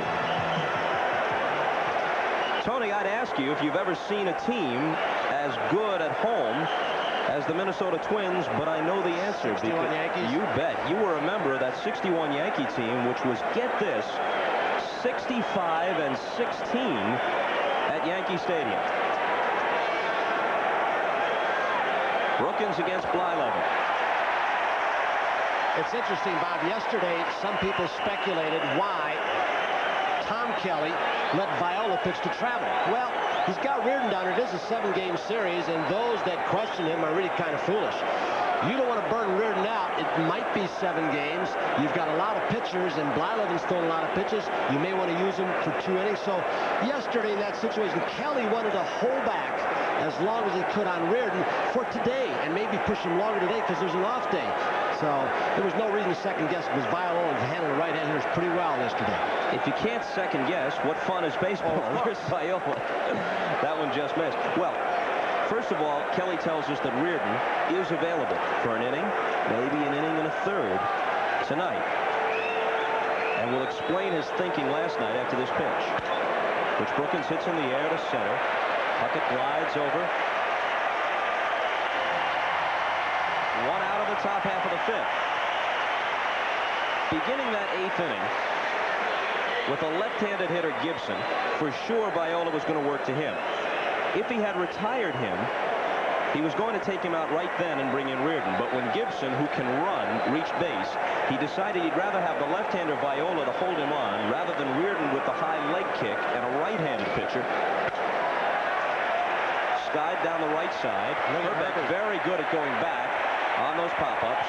Takes that one easily. And so Kelly's decision was that rather than allow Gibson the chance to steal a base off Reardon, he'd keep the double play in order. Viola had retired Trammell pretty easily the first 3 times, but eventually when a guy's hitting 343, he catches up with you, and Trammell doubled to right. And also, as we look at the charts where it said every pitch, normal every game of the season, when Andy MacPhail bought Ralph Houken, he stood in the dugout in uniform next to Kelly all spring training. And Ralph was a master running a bullpen. And one of the things Ralph told Kelly is, don't wear your horse out. Don't push him too far. And you still could be involved in a lot of games if you get in the World Series. Strike one to Whitaker. There's another sense in which Kelly is like Howe. He's a player's manager. Doesn't play up to the media very much, but his coaches and his players love him. Whitaker bounces one up the middle for a 2-out hit.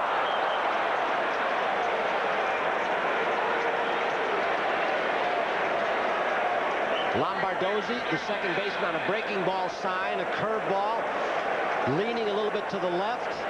Ball out over the plate, and Whitaker hits it opposite where the defense was leaning or shifting. Hit it up the middle, which made it harder on this turf for Lombardozzi to get beat on it.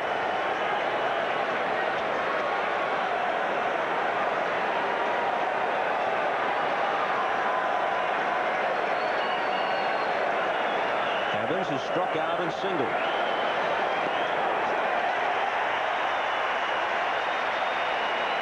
There's the change of speeds off the curveball. Years past, Blyleven's curve was generally only the hard curve.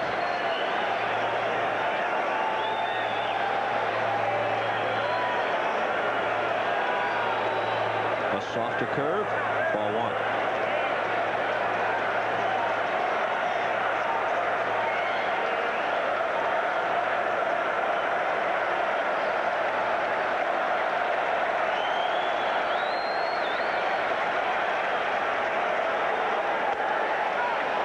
Two balls and a strike to Evans. Kelly has the great closer in Reardon. He has nobody else he feels absolutely comfortable with out of that bullpen. He has only one left-hander in Schatzeder. He has no depth in terms of starters once he gets past Viola and Blyleven. So he is really strapped when it comes to the options. Well, he had a couple of pitchers in the middle who pitched well in the stretches.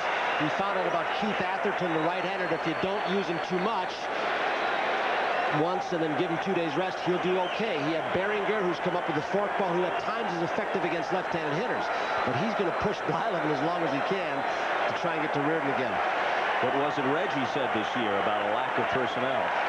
You don't have the toolbox, you can't build the house.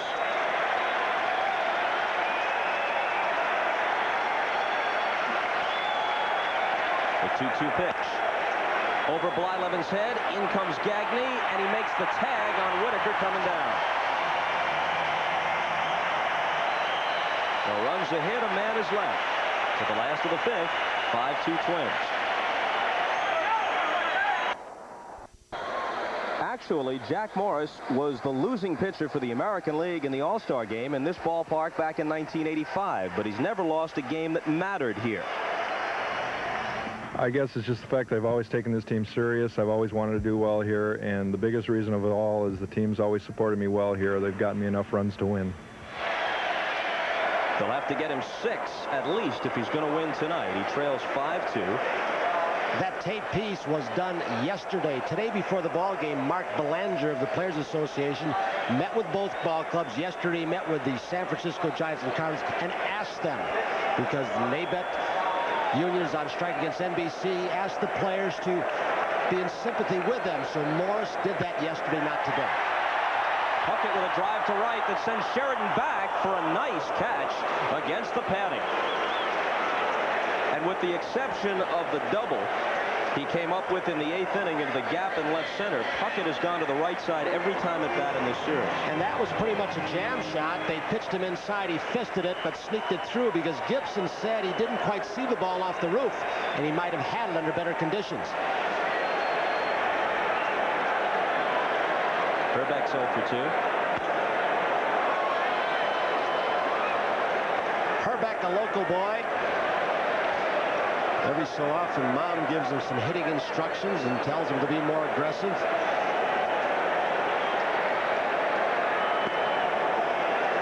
Grew up near old Bloomington Stadium. Father passed away a few years ago. Amyotrophic lateral sclerosis. Reggie Jackson was the national chairman of that for many years. Herbie's still very active in it. Lou Gehrig's disease. Right. The 1-1 pitch. Stretch as we look at Gaetti on deck. That has been something that was plaguing Hrbek. He's had it's almost like a pinched nerve or a deep pull muscle. And every so often you see him stretch, I believe it's his left leg, to try and keep it loose. And he's not playing at full strength. You wouldn't know it the way he dove at that ball to prevent that double, setting up the double play a while ago. It's not an injury you can tape and do much with. You just have to play through the pain of it.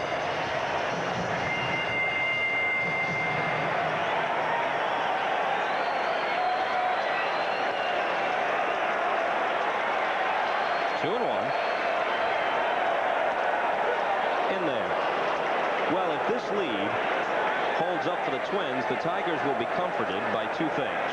One, they'll be going home, and two, the recent history of postseason play is filled with comebacks. Full count. Last year, for example, the Angels are ahead 3-1 in the playoffs. The Red Sox roar back and win. The Mets drop the first 2 games of the World Series to the Red Sox, come back in unbelievable fashion and win.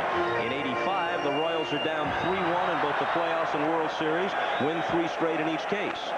Fouled off. And in '84, the Cubs had the 2-0 lead on a seemingly outclassed Padre team, and San Diego swept the next 3. Well, the comforting feeling for the Twins will also be that if they win this game, that they know they're coming back here. And that is a lot of comfort for at least one game, which would be 6. And in this park, what they've done this year, that's what they want a shot at.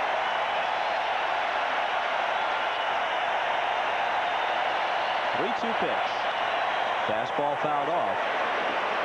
Heath couldn't see it at all. See him throw his arms out? It's one of the classic pictures that One in the Ward here. Bob Costas told you about Kingman's ball on the roof. Houston Jimenez, the shortstop, Jonathan Steele, the second baseman, with their arms akimbo looking up. Couldn't find the baseball. Somebody got a still shot. Hrbek thought he was on that pitch. A little bit late.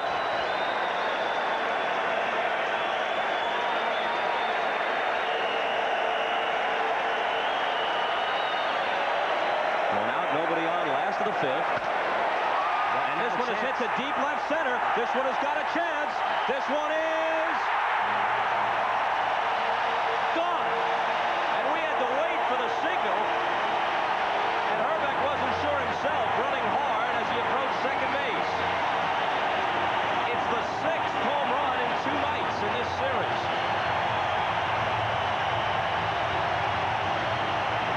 And it's not at all uncommon for Hrbek to hit an opposite field home run. It's perhaps, and there's Dar Alexander to the left. Terrell will pitch tomorrow, or the day after tomorrow, in Detroit. It's what this Tigers starting staff on the right side perhaps does better than any in baseball, especially the American League, is run the ball away from left-handed power hitters, prevent them from pulling the ball, getting it in the air. But under these conditions in this ballpark, you saw it flew out of here to left center field.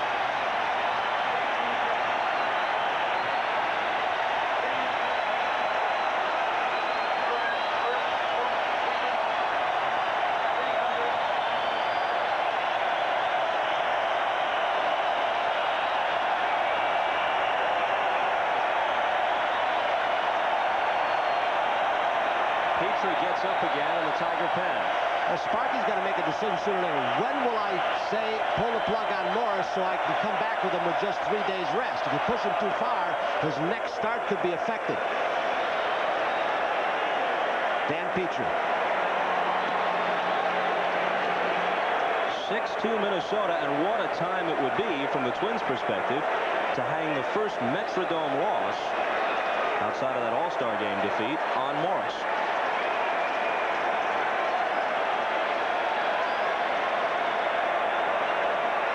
Change-up misses.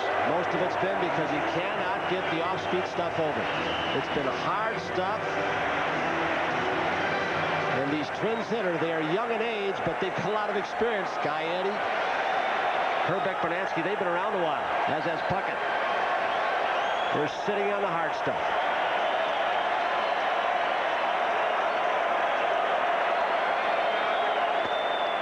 Fastball at the knees. Well, to stretch this out a bit, there's no way you can call the Twins a great ball club. They won but 85, and they can't do anything right away from home. But the American League team has the home field advantage in the World Series. In theory, they could be world champs without ever winning a road game. They could go 8-0 here and 0-6 away. Well, they've got to win this one first, and then 2 in Detroit was a long way off when you look at their road record. I didn't say it would happen. I just said in theory it could happen. And then you face Terrell, who doesn't seem to ever lose in Tiger Stadium on the grass, and you got another situation when they leave here.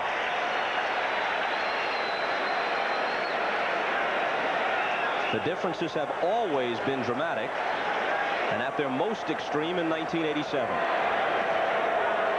Well, I guess they used to say the other dome, that one in the National League, although there's a King Dome in this league in Seattle, but the other dome was the best home park advantage down in Houston. I don't think it was true this year, but I guess this dome has taken over that title. 0-1 to Bush. Throws him the big change, and Randy almost screwed himself into the dirt chasing it. The interesting difference, though, is that the Astros, you could see the reasons why. They built a team to play in that spacious artificial turf park. The Twins, at least at first glance, don't appear to be specifically geared for this ballpark. You just said the difference. A spacious ballpark. Jimmy Wynn hit a lot of home runs before they moved the fences in. They built it on speed because home runs did not come easy unless you were Jimmy Wynn or a few others. This park, the ball flew in right from the start. And Calvin Griffith, when he started, George Brophy always scouted big sluggers. And they fit in well here. But the other side of that is the American League is filled with sluggers. So visiting teams coming in shouldn't be at such a big disadvantage. Check the lights out in this park the first 2 days guys come in here. They'll all tell you they try to get a lot of early batting practice the day before if there's an off day, the day of in the afternoon to get used to the lighting conditions. They say that come in for 3-game series, you don't get accustomed to the lights till the 3rd day, and then you're gone after that. Full count now to Randy Bush. A run is home on Hrbek's homer. 6-2 Twins, last of the 5th. 2 out and nobody aboard.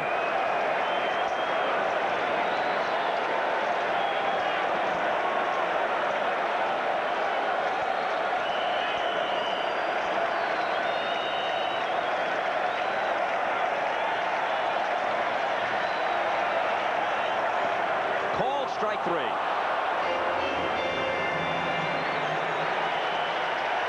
But not before Hrbek bruises Morris, who uncharacteristically has been knocked around in his hometown.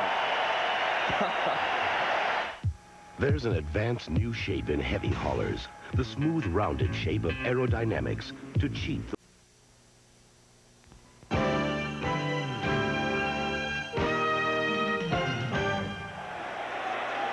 Kent Hrbek, the latest Twins hero, and apparently Vanna White is at the game.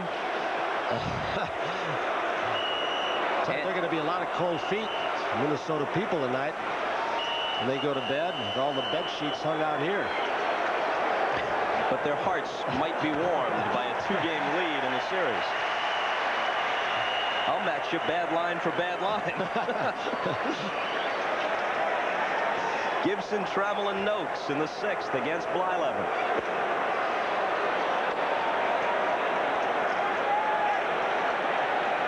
You wonder if Detroit is starting to say, hey, maybe we ought to try and reach back for something extra and turn something on here. This is getting serious.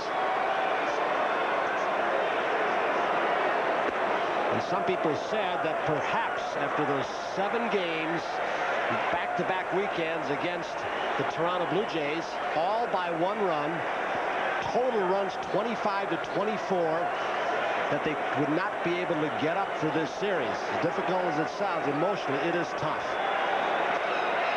Through a high fastball past Gibson. You can push your mind a little bit and say, let's get up for it, let's do it. But your body is so tired and emotionally you're so drawn that perhaps you can't. Viola and then Reardon each consistently threw high fastballs past Gibson last night. Blyleven has struck him out twice tonight. Not this time, hit hard, but Lombardozzi is right there, and that takes care of him. Trammell punched the ball earlier, 6-4-3 double play, 1 hopper. Evans banged the ball on the first baseline, looked like a double. Hrbek prevented that. So there have been some balls hit hard off Blyleven, and he has thrown a lot of pitches.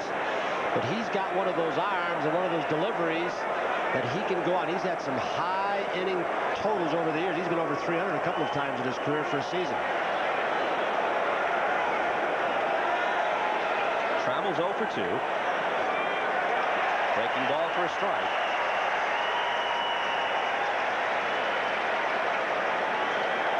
Allen is 1 for 6 in the series. That 8th inning double last night. You can see the style from the center field camera of Blyleven has changed. We talked about him being in a transition the last couple of years from a high-powered pitcher with a good curve, trying to sink the ball a bit more. After he got in trouble, he's gone pretty much with a, looks like the 4-seam fastball and the curveball. The other stuff wasn't working for him, so he's reverted back to his old farm. Ooh. Came down from the side, took a little bit off, and disposes of Trammell. Patty Blyleven has a homer, hanky, and a whistle. Coming fully prepared.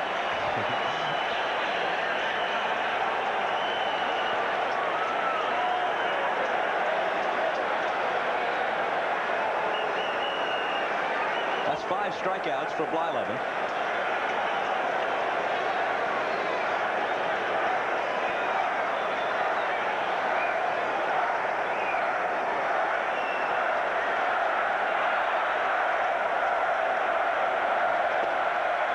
Noakes is singled and grounded out.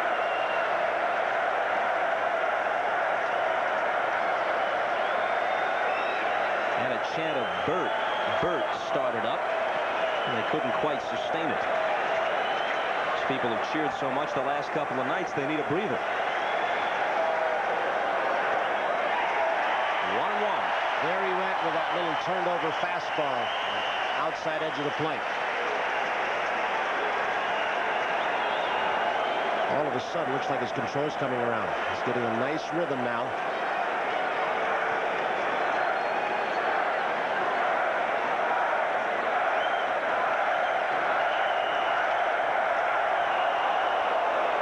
The curveball never stops biting, does it? Some flutter up there. He really chokes his curveball. I had a chance to talk to him a couple of years ago, and Bob Feller, the Hall of Famer, was on, who had a great curveball. They were talking about his curveball way back in the hand.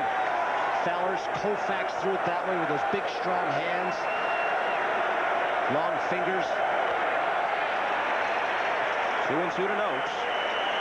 And like Don Sutton sitting up here working with us at times. He had that little spike curveball with a fingertip in it, and somebody, the Dodger organization, when Don was a kid, said, "You'll never make it throwing that kind of curveball, kid."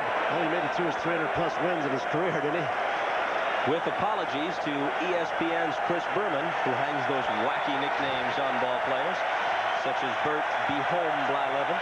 Oh. Bouncer toward the hole. Lombardozzi will have time, and he throws him out.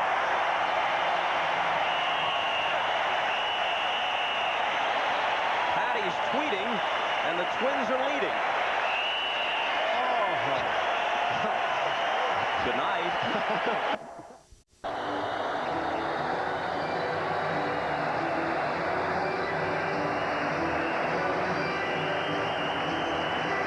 Brunansky in the last half of the 6th, and Morris is already approaching 100 pitches. There is something going on. We don't know what. Tom Kelly, between innings, had a long talk with Durwood Merrill, went out in the field. Durwood Merrill went down to Drew Coburn, the first base umpire. Now, the third base umpire, Riley, saying something. They're trying to clear up something. We'll try and find out for you. It may be impossible. But something is going on. It almost seems like behind the Tiger dugout. We don't know what.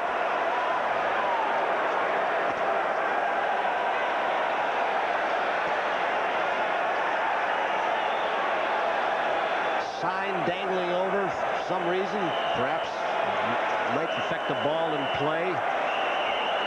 They've taken it down. Fastball for a strike to Brunansky, who's doubled and walked. There it is, and there it went.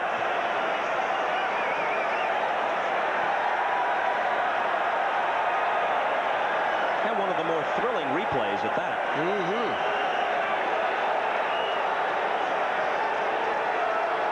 The 0-2 pitch. Haven't seen that from Morris tonight. Crossfire dropped down from the side. One other time he struck somebody out with a loose sidearm pitch, but not that low. Say it again, Sparky with that pitch, though, has got to start thinking. He knows his team can come back with a left-handed power. He knows Blyleven with the home runs. You might get some instant offense, but he's pushing Morris a lot. Paul Heath was set to throw that ball around the horn, but he doesn't get the call from Durwood Merrill. He thought the slider was on the outer edge. He may have done that for this pitch, not the last one. See if he can get a call from Merrill after he argued. The redhead tinged with gray, and even a year as a big league manager, even a winning year can do that. Down to third, fair ball. Brookins has a long throw, and Evans helps him with a nice pickup. You have a tendency on the artificial surface that's happened to Travel, almost happened to Brookins, saying, well, the ball's going to get to me faster, so you play 5-6 strides deeper, but then all of a sudden you overextend your arm and you bounce it. Remember what happened to Ozzie Smith in the Milwaukee series? We started out very deeply, and by the time he saw the Molitor, Yount speed on that ball club and others, he had to come in 10, 11 strides because his arm couldn't make it across the diamond for their speed.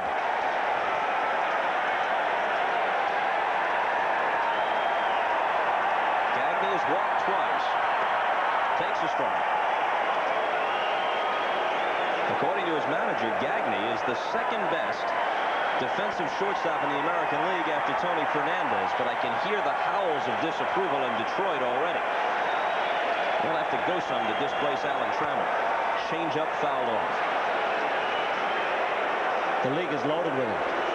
Dick Schofield is not bad with the Angels. Very consistent. Quinones up at Seattle is smoothing out his play for Dick Williams. He's got a chance to be a good one. Ozzie Guillen with the White Sox. Oh, yeah. Just started to mention. And, of course, there's Cal Ripken Jr.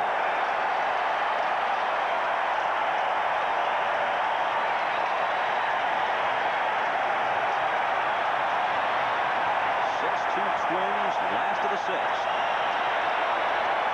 All we needed was the wave to create a little more screaming. And here it comes.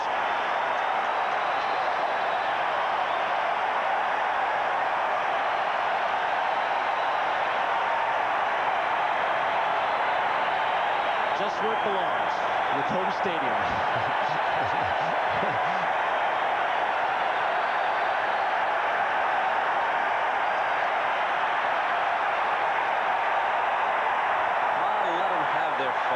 Killjoy.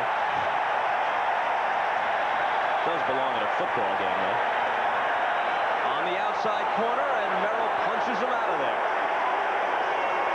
He has had what can definitely be described as a generous strike zone.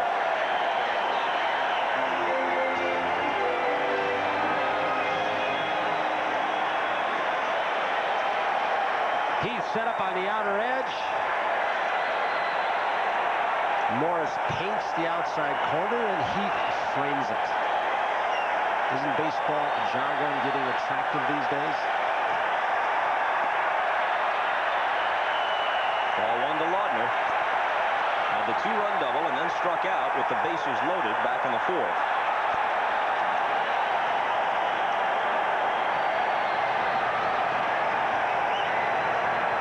It was a big double in that. Laudner unexpected to do it, but the 2-run home run by Lemon, and then all of a sudden Morris went out there and didn't hold him in check. The important inning, many pitchers will tell you, the first inning, shut him down, especially on the road. Then when your team scores, come out and shut him down that inning. And I'm not a big believer in baseball and momentum shifting, but Laudner's base hit got him back in the ball game. Shocked the Tigers a little bit. Well, in postseason play, as opposed to the long haul of the regular season, feelings are so intense. And the atmosphere here at the Metrodome has been so extraordinary the first 2 nights. I believe momentum is a valid concept to talk about. It usually isn't, but here it is.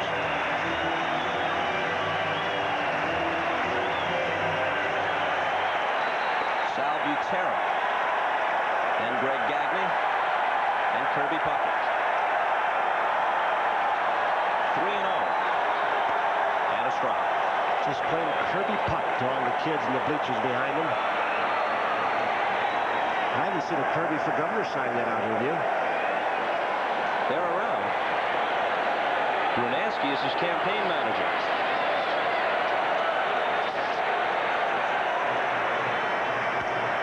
A drive to right, but Sheridan barely has to move and reaches up to make the catch. A rarity in this game, a 1-2-3 inning for Morris. Blyleven back to work, and will be back to work after these messages from your local station. Start for the Minnesota Twins, the 8-5 win last night and the 6-2 edge here as Blyleven goes back to work in the 7th, and Wife Patty looks on. And to show you how Blyleven has settled in, since Sparky Anderson elected to sacrifice in the 2nd with a man on after a 2-run home run by Lemon, 15 hitters come to the plate with a double playoff travel. 14 of 15 have been retired by Blyleven. So he has settled into a pretty good group. The single by Whitaker with 2 outs in the 5th. Evans single, travel into a double play. Few balls hit hard, but at people. Despite the Twins' dominance at home, the Tigers have managed to win 4 of 6 here during the regular season. Curve swerves outside. And Sparky Anderson's got his bullpen going again. He may start saying now, hey, Morris has had enough perhaps. He may have to come back with 3 days rest.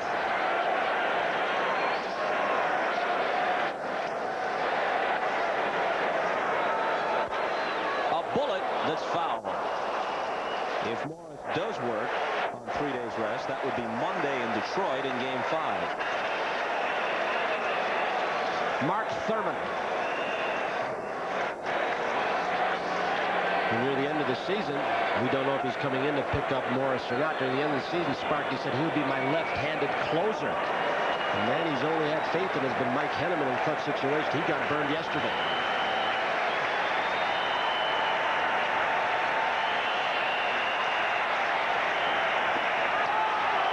Didn't miss by much.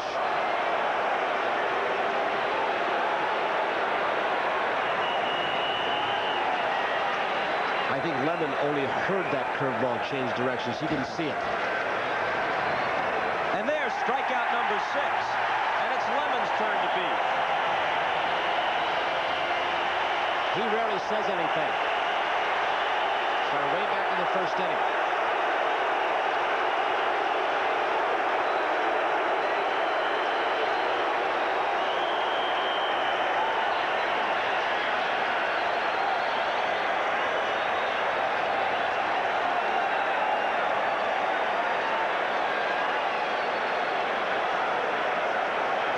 You get the leadoff hitter on a strikeout. Questionable call is evident by Lemon's expression. All Sparky did was said, come on, sit down. You can't do any good out there arguing.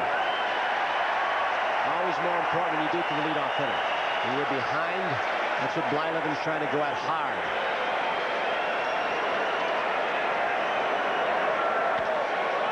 Sheridan lifts one into left center. Ladden cruises over, squeezes it for out number 2.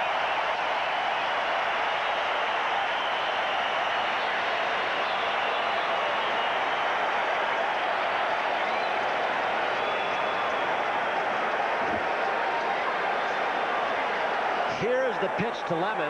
A fastball that started out away. Our center field camera is not at the perfect angle, so the umpire from here. It'd be funny, but I thought the ball missed. Something Durwood Merrill was not supposed to do. Call guys out very often. Said he got a little tender-hearted once you got 2 strikes on you.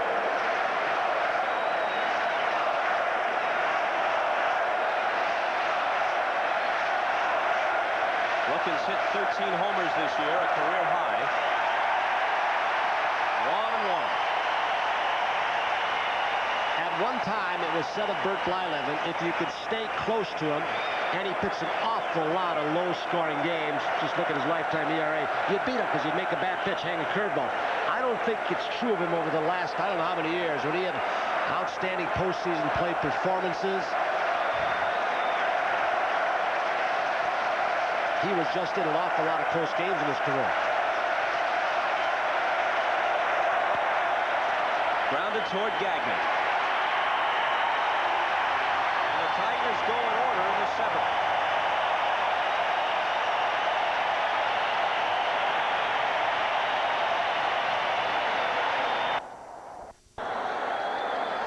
'62-year-old Wayne Terwilliger, in his 39th year in professional baseball, played with the old St. Paul Saints and Minneapolis Millers in this area, and this is the first championship of any kind he's ever been involved with. Twiggy.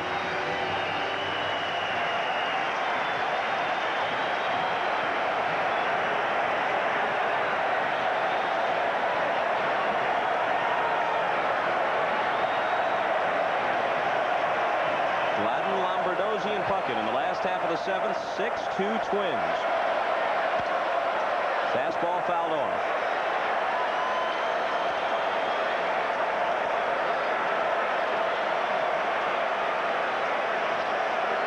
Morris evidently telling Sparky he wanted to go out for one more shot, but he went out. Sparky gets his bullpen up to have somebody throwing in case he runs into trouble. Center field, Lemon racing over into the gap and takes it right against the fence. He went from a lot of brightness in center field to an awful lot of shadows. It's one of the few parks in baseball when you look down you can see shadows projecting in different directions. Usually they set the candle power of the lights so that there aren't many shadows, but all around home plate, out in the outfield, and those lighting conditions affect visiting teams both defensively and at the bat.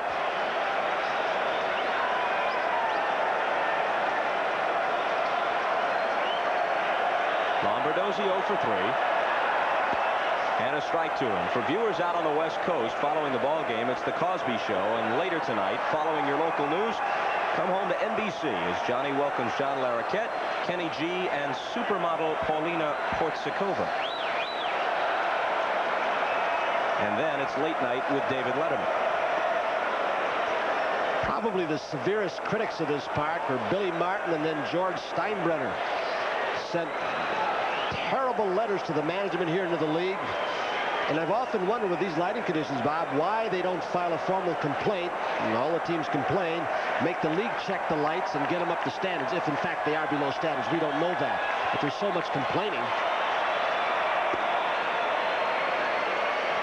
But you know, you can talk about the lighting, you can talk about the springy turf, and we don't see every game here. But in these first 2 games, that's seldom, if ever, come into play. Right. The Twins have just outslugged the Tigers. The turf, not that much of a factor. Gary Gaetti says it's the best artificial surface in baseball now. In the American League, that's all he plays on, of course.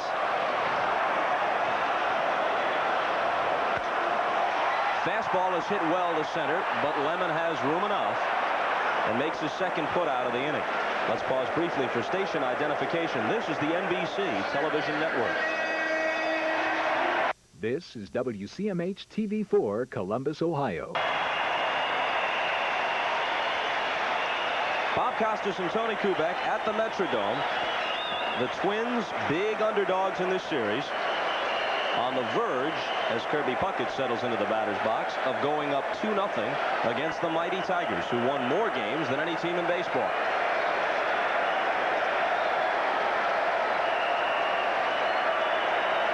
Puckett has 1 hit in the series. Big change floats in there. he's starting to get some of those over. Is it too late? Each pitcher now, Blyleven and Morris, has set down 7 consecutively. And the difference is Blyleven's got the pad.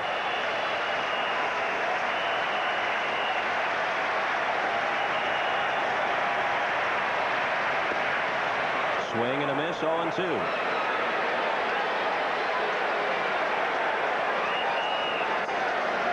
For those just joining us, the Tigers took a 2-0 lead as we watch Puckett swing.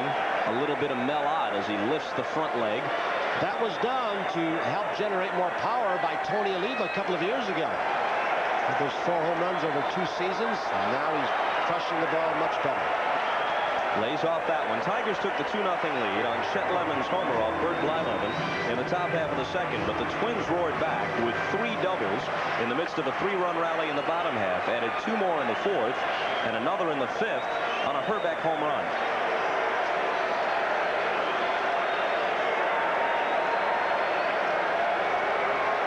In the foreground, that was Al Newman, one of the Twins reserves. And with his club in front, he can say like his namesake. What, me worry?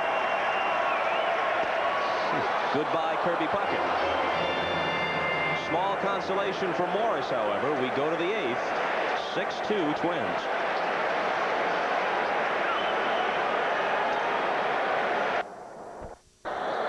It hasn't been Jack Morris's night. He's allowed only 6 hits, but all of them have figured in the scoring. 4 of them for extra bases. He's walked 3 in all of those in Twins scoring innings, so they've really bunched them.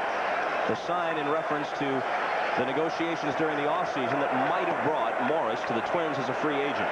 John Grubb pinch hitting for Heath hitting in the 9th spot, which will mean Sparky Anderson will lose his DH. His catcher, DHing Noakes in the 5 spot, will go to catch. The pitcher who comes in will hit in the 9th spot. Might not even come about. He could pinch hit for him if he gets the pitch. But Sparky did it in the 3rd game up at Exhibition Stadium. Pinch hit Bergman, and Henneman had to hit. It was a game, one of the games that Toronto came back and won. So Sparky playing with that DH today and see if it affects the game. Sparky figuring that this late in the game, he's got enough bats on the bench that even if he has to pinch hit several times, this won't burn him. Yep, that's what he thought in the 3rd game up at Exhibition Stadium, and Henneman came to the place.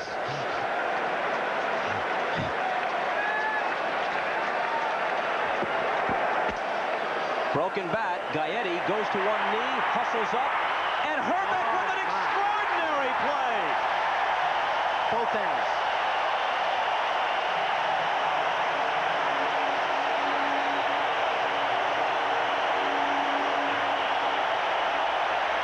Gaetti has a Gold Glove. Maybe Hrbek should. If you wanted to generalize, usually an infielder goes better to his glove side. Not Gaetti. He goes better to his offside, to his right. Off balance, sprung to his feet, Grubb, left-handed, doesn't run as well as he once did, but still it's a squibber. Look at Gaetti, way off the line. He's got to go 4, maybe 5. And it was an artificial surface play that he knows he couldn't plant his feet, so he came to a skid stop on his knee. And look at this reaction. Hrbek on the other, and great. Whitaker swings at the first one and lines it foul.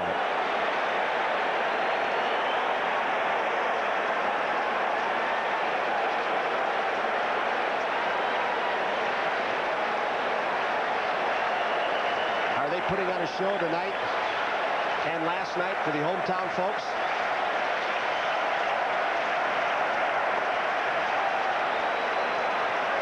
One and one. The Tigers are down to 5 outs, trailing 6-2 as they bat here in the top of the 8th.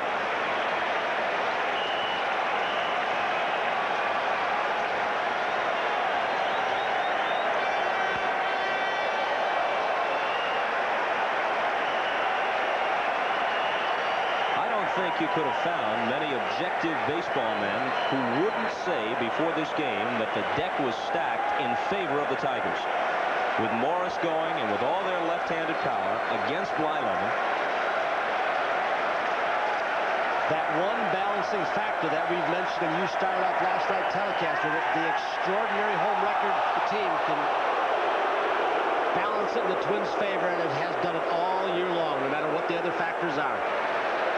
And it is no small factor that in the alternating system, this is the year for the American League West to have 4 of the 7 at home.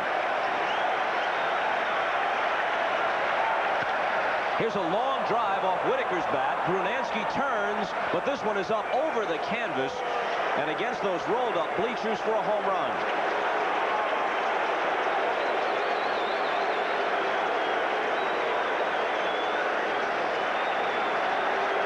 Second of the night for the Tigers. Lemon hit one earlier. It's 6-3. Well, they needed something to excite their team against Blyleven, who has really shut them down over the last 5 innings plus. Bird has seen this before. Got the ball, looked like a little down to Whitaker, inside part of the plate. Whitaker, when he first came up, didn't pull the ball as much as he has the last few years. The strikeout total's gone up because of it, but he's being more of a run producer.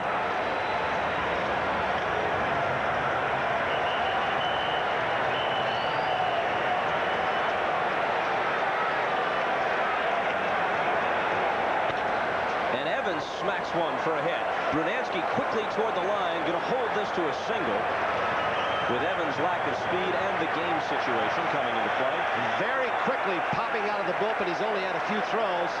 There's a man warming up for Tom Kelly, and they're going to stall for a little time because he hasn't thrown too many. So Kelly signals for the conference while Juan Berenguer begins to throw. They're just trying to buy a little time, get in more pitches as Blyleven, who was pushed hard early, had the high pitch total we showed you.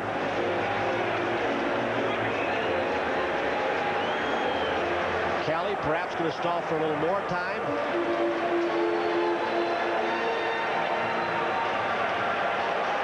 Kelly just signed at the division championship to a new one-year contract at nearly double the salary.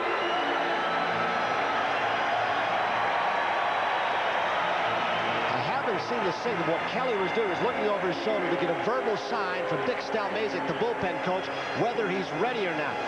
Merrill trying to break it up, comes out and said, do you want him or don't you? Making this mind up right now. Now Bert's going to have a conversation to stall for a few more pitches for Berenguer.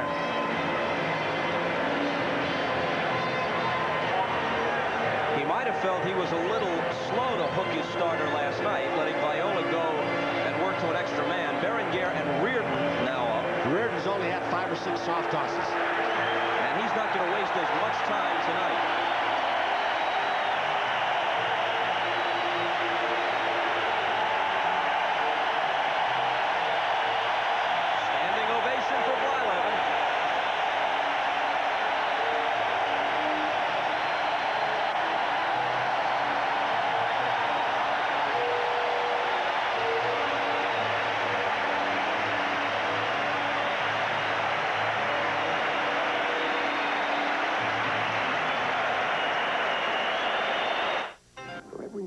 Berenguer's first pitch to Gibson is a called strike. Kirk is 1 for 7 with a walk in the series. The one hit was a homer. He struck out 4 times. First base, Hrbek not bothering to hold Evans on. He's going to protect the gap in the right field line. Quickly ahead of Malone, too. Berenguer has a good fastball, and he learned the split finger from Roger Craig when Craig was the pitching coach in Detroit, and Berenguer was with the Tigers. There's the last line of defense getting ready, Jeff Reardon. For those who second-guessed Kelly yesterday, this is the spot he would have loved to use Reardon. Struck him out. A very hard throw with that forkball.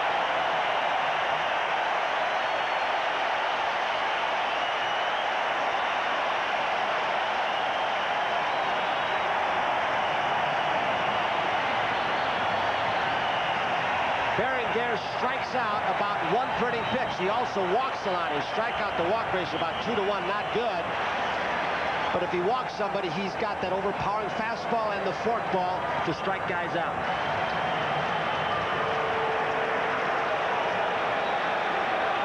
Tigers need another base runner to bring the tying run to the plate. And how important is that play where Gaetti and Hrbek both sparkle to start this inning now? Grubb was robbed. Whitaker followed with a homer, then Evans had a single. 2 out, 1 on, a run home. 6-3 Minnesota.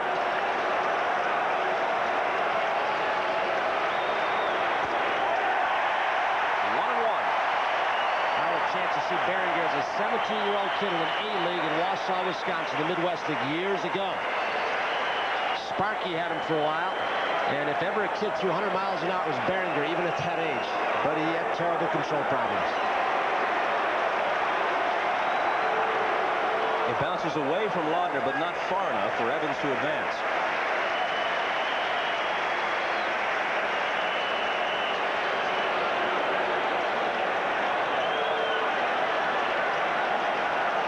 Possibility that Berenguer is only to close out this inning. And then the possibility, if Reardon says he got loose enough, he really threw the ball hard, extending himself yesterday. We could see Reardon come in to close the next inning. There's an off day tomorrow, remember.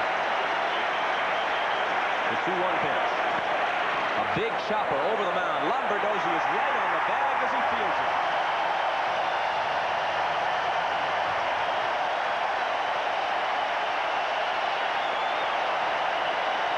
Trammell is arguing that Lombardozzi actually crossed the bag before catching the ball. Here's Grubb leading off the 8th. Gaetti to his left, or his right rather, goes down on one knee, picks it up. Now watch Hrbek. Oh, and the reaction in the dugout after that play is made. Well, Trammell hit a bullet in the 3rd with a man on. They converted to a 6-4-3. Hrbek made a great play to rob Evans of a double, which turned out to be important before that. And now that one. What is happening now with Noakes behind the plate? The DH is gone. Morris now, still in the ball game, becomes the 9th place hitter.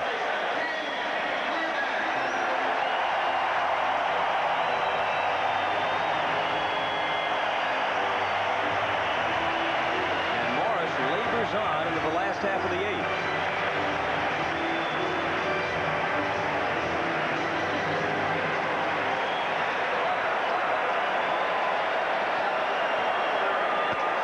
Hrbek swings on the first one, bounces it to Whitaker. Plenty of time, 1 out. Folks, this telecast is presented by authority of Major League Baseball. It may not be reproduced or retransmitted in any form without the express written consent of Major League Baseball.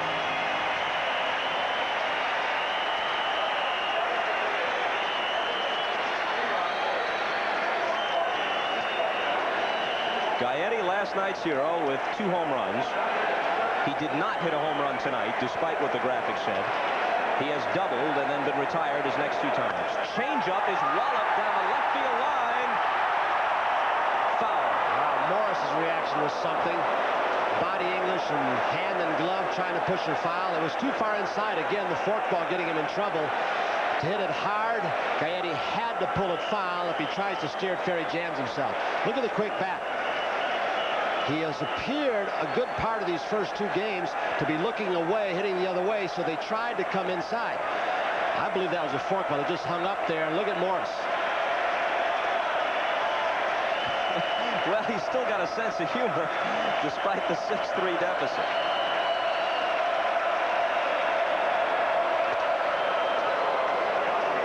Oh, 0-2.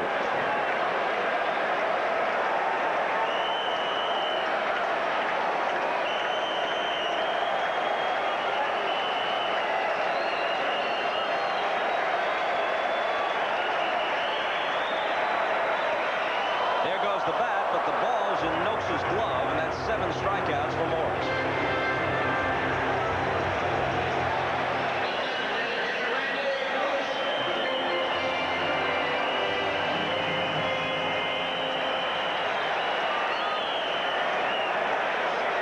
Looked like a pitch that Morris has had a lot of trouble with the good part of the day. A little forkball, and that's hurt him. There's a guy all hard stuff sitting on that bench who can relate to letting that bat fly. Tony Oliva used to do it all the time. Now the Twins hitting coach, 3-time batting titleist, and maybe someday a member of baseball's Hall of Fame. One time they had 10 batting titles in the room together. Oliva and Carew.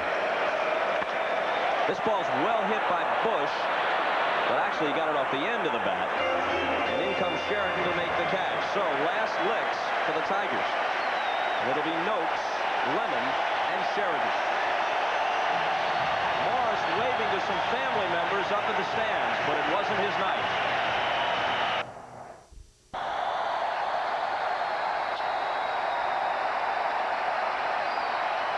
It's probably useless to try and speak over the roar of the crowd at the Metrodome. So here's Berenguer to Noakes.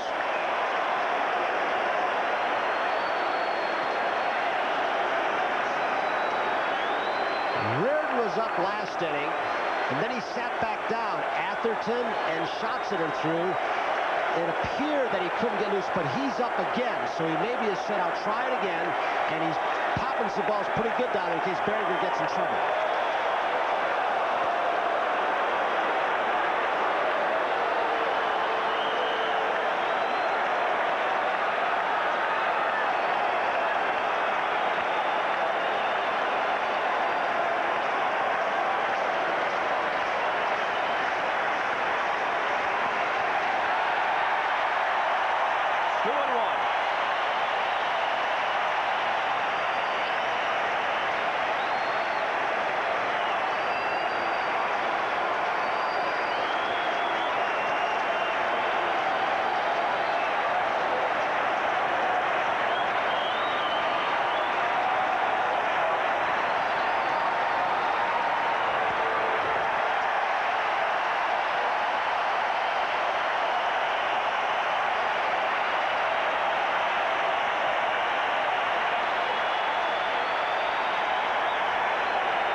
Full count with Lemon waiting on deck.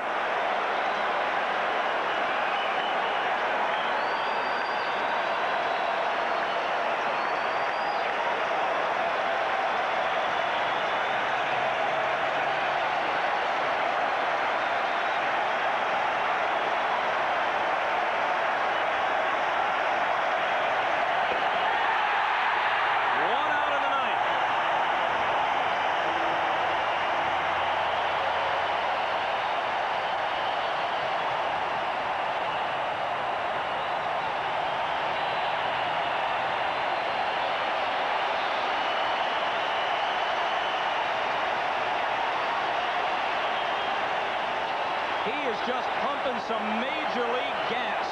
The fans fire this team up. Wow.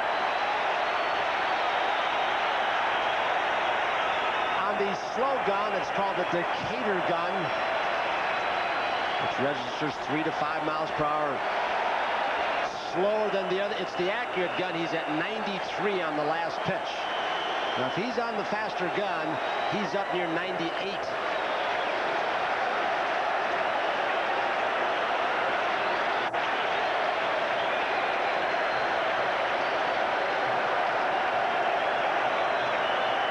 Play will be held up again as a banner or something or other has fallen on the field.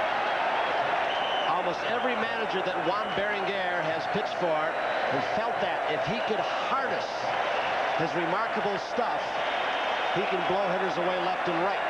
He's done it to two of them already, Gibson and now Noakes.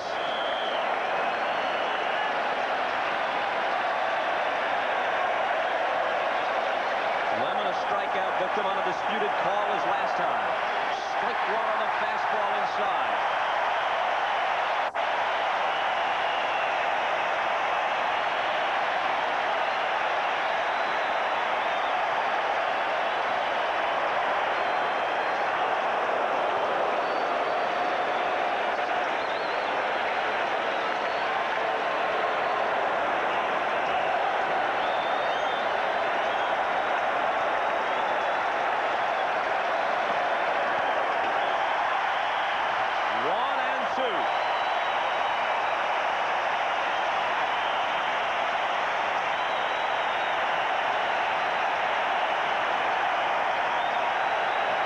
The Twins win this, and even so much as win one game out of 3 at Detroit, Sparky's team's got to come back here and sweep 2 in a place where it's almost impossible for visitors to win.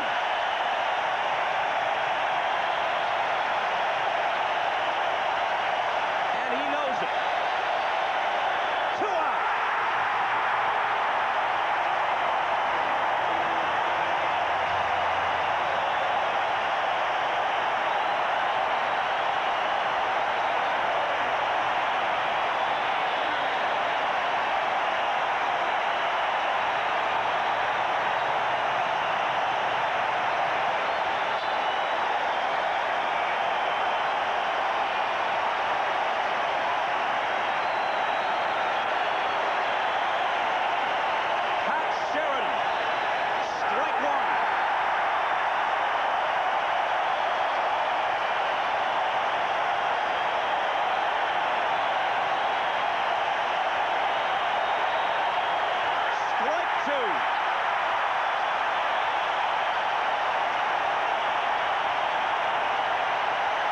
Berenguer won't board the team flight. He'll fly to Detroit on his own energy.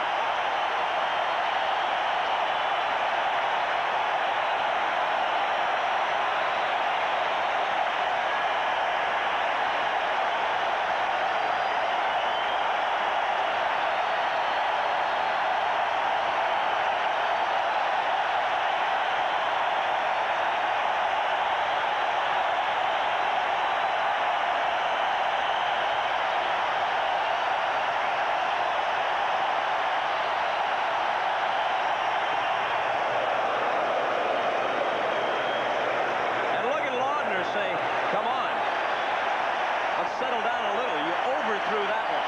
Try and get Berenguer to settle down in this situation. His heart is pounding. Is this Dwight Gooden, Nolan Ryan, Sandy Koufax kind of excitement on every pitch for Berenguer? Whoa.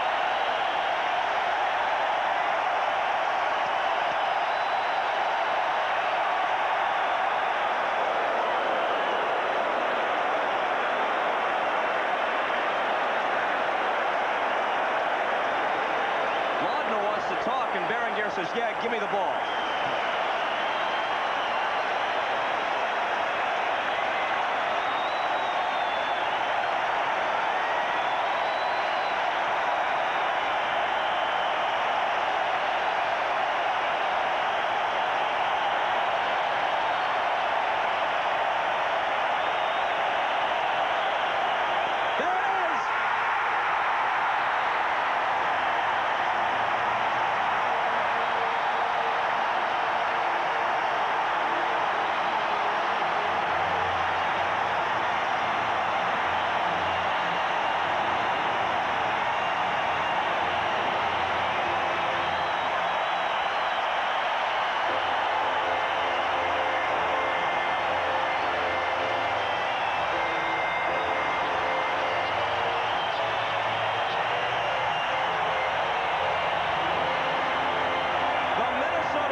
Become a household name. Well, I don't know about that, but my guys played real good, and Bert struggled in the beginning, and he got it together for us, and he pitched an outstanding ball game, and Berenguer come in and really did a fine job finishing them off. The guys played outstanding today, and I'm real proud of them. Got behind and then came back against a great pitcher like Jack Morris. It's a real tribute to my guys, and I'm real proud of them. Tom, how much of a boost do you feel these great fans have been here to this your team? They've been outstanding, and they're behind us all the way, and it really makes it an emotional and a high-pitched game, and the guys are really responding to them, and we have to go over to Detroit now. We're going to have to turn it around. It's going to be just the same way for the Tigers over there. Do you have any thoughts about how you'll be able to play well on the road, something you haven't done all season? Well, we're going in with the thought that on May 31st, we won a doubleheader against the Detroit Tigers in Tiger Stadium, and we're going in with that thought, and we're just going to try to have a carryover from these games, and we're going to try to take it to them. Tom, thanks very much. We'll see you in Detroit. Okay, Bob, Tony. So long. Let's go over to the other side. Don Sutton is with a very gracious Sparky Anderson. Don? All right, Bob, thank you. Sparky, I'd have to guess this is not the way you had it planned, is it? No, Don, you know you don't like to come in here and go down 0-2, and I wouldn't try to kid nobody. They're playing awful good, and they're really coming after us right now. They beat 2 good pitchers already that we've thrown at them, but we go home now, and I never say we get you home, but when we go home, I think that we'll get a little better. They just outplayed us. There's no question about it. There's no sense to say that we're having tough luck, because we're not. Jack Morris seemed to be a little bit unnerved by Bush's steals. Do you think that affected his pitches to the next few hitters? No, Don, it really didn't. That never affects him. What happened was, if you'll notice, he got balls up. He got 2 fork balls up, and he got a fastball, a high slider up to Laudner. He made some mistakes there, but I thought Jack tonight, Don, in all honesty, had excellent stuff. That's as good a stuff as you're going to take out there. And he made 3 bad pitches tonight, and they were aggressive, and they attacked at those pitches. How will your guys respond to this? Real good. We don't have no problems in our camp right now, and it's 0-2, and they have us in very good position for them. I don't try to kid you, but you'll be surprised. I won't say and try to get one of those people say we'll be back, but believe me, our camp's safe and everything will be fine. All right, I know it's not easy. Thanks for sticking around. Sparky Anderson, he gets him back in Tiger Stadium, but he's down 2-0. Back to you, Bob. All right, Don, and as Sparky has repeatedly told us this past week, back in the early 70s with a Big Red Machine, in a situation like this, he might not have been able to smile so easily, but he's got things in perspective now as a veteran manager. And tonight's NBC Miller Lite Player of the Game, after a shaky start, is the winning pitcher, Bert Blyleven. Miller Lite is happy to present a check for $1,000 in his name to the National Multiple Sclerosis Society. The 1987 American League Championship Series has been brought to you by Miller High Life. Miller made the American way since 1854.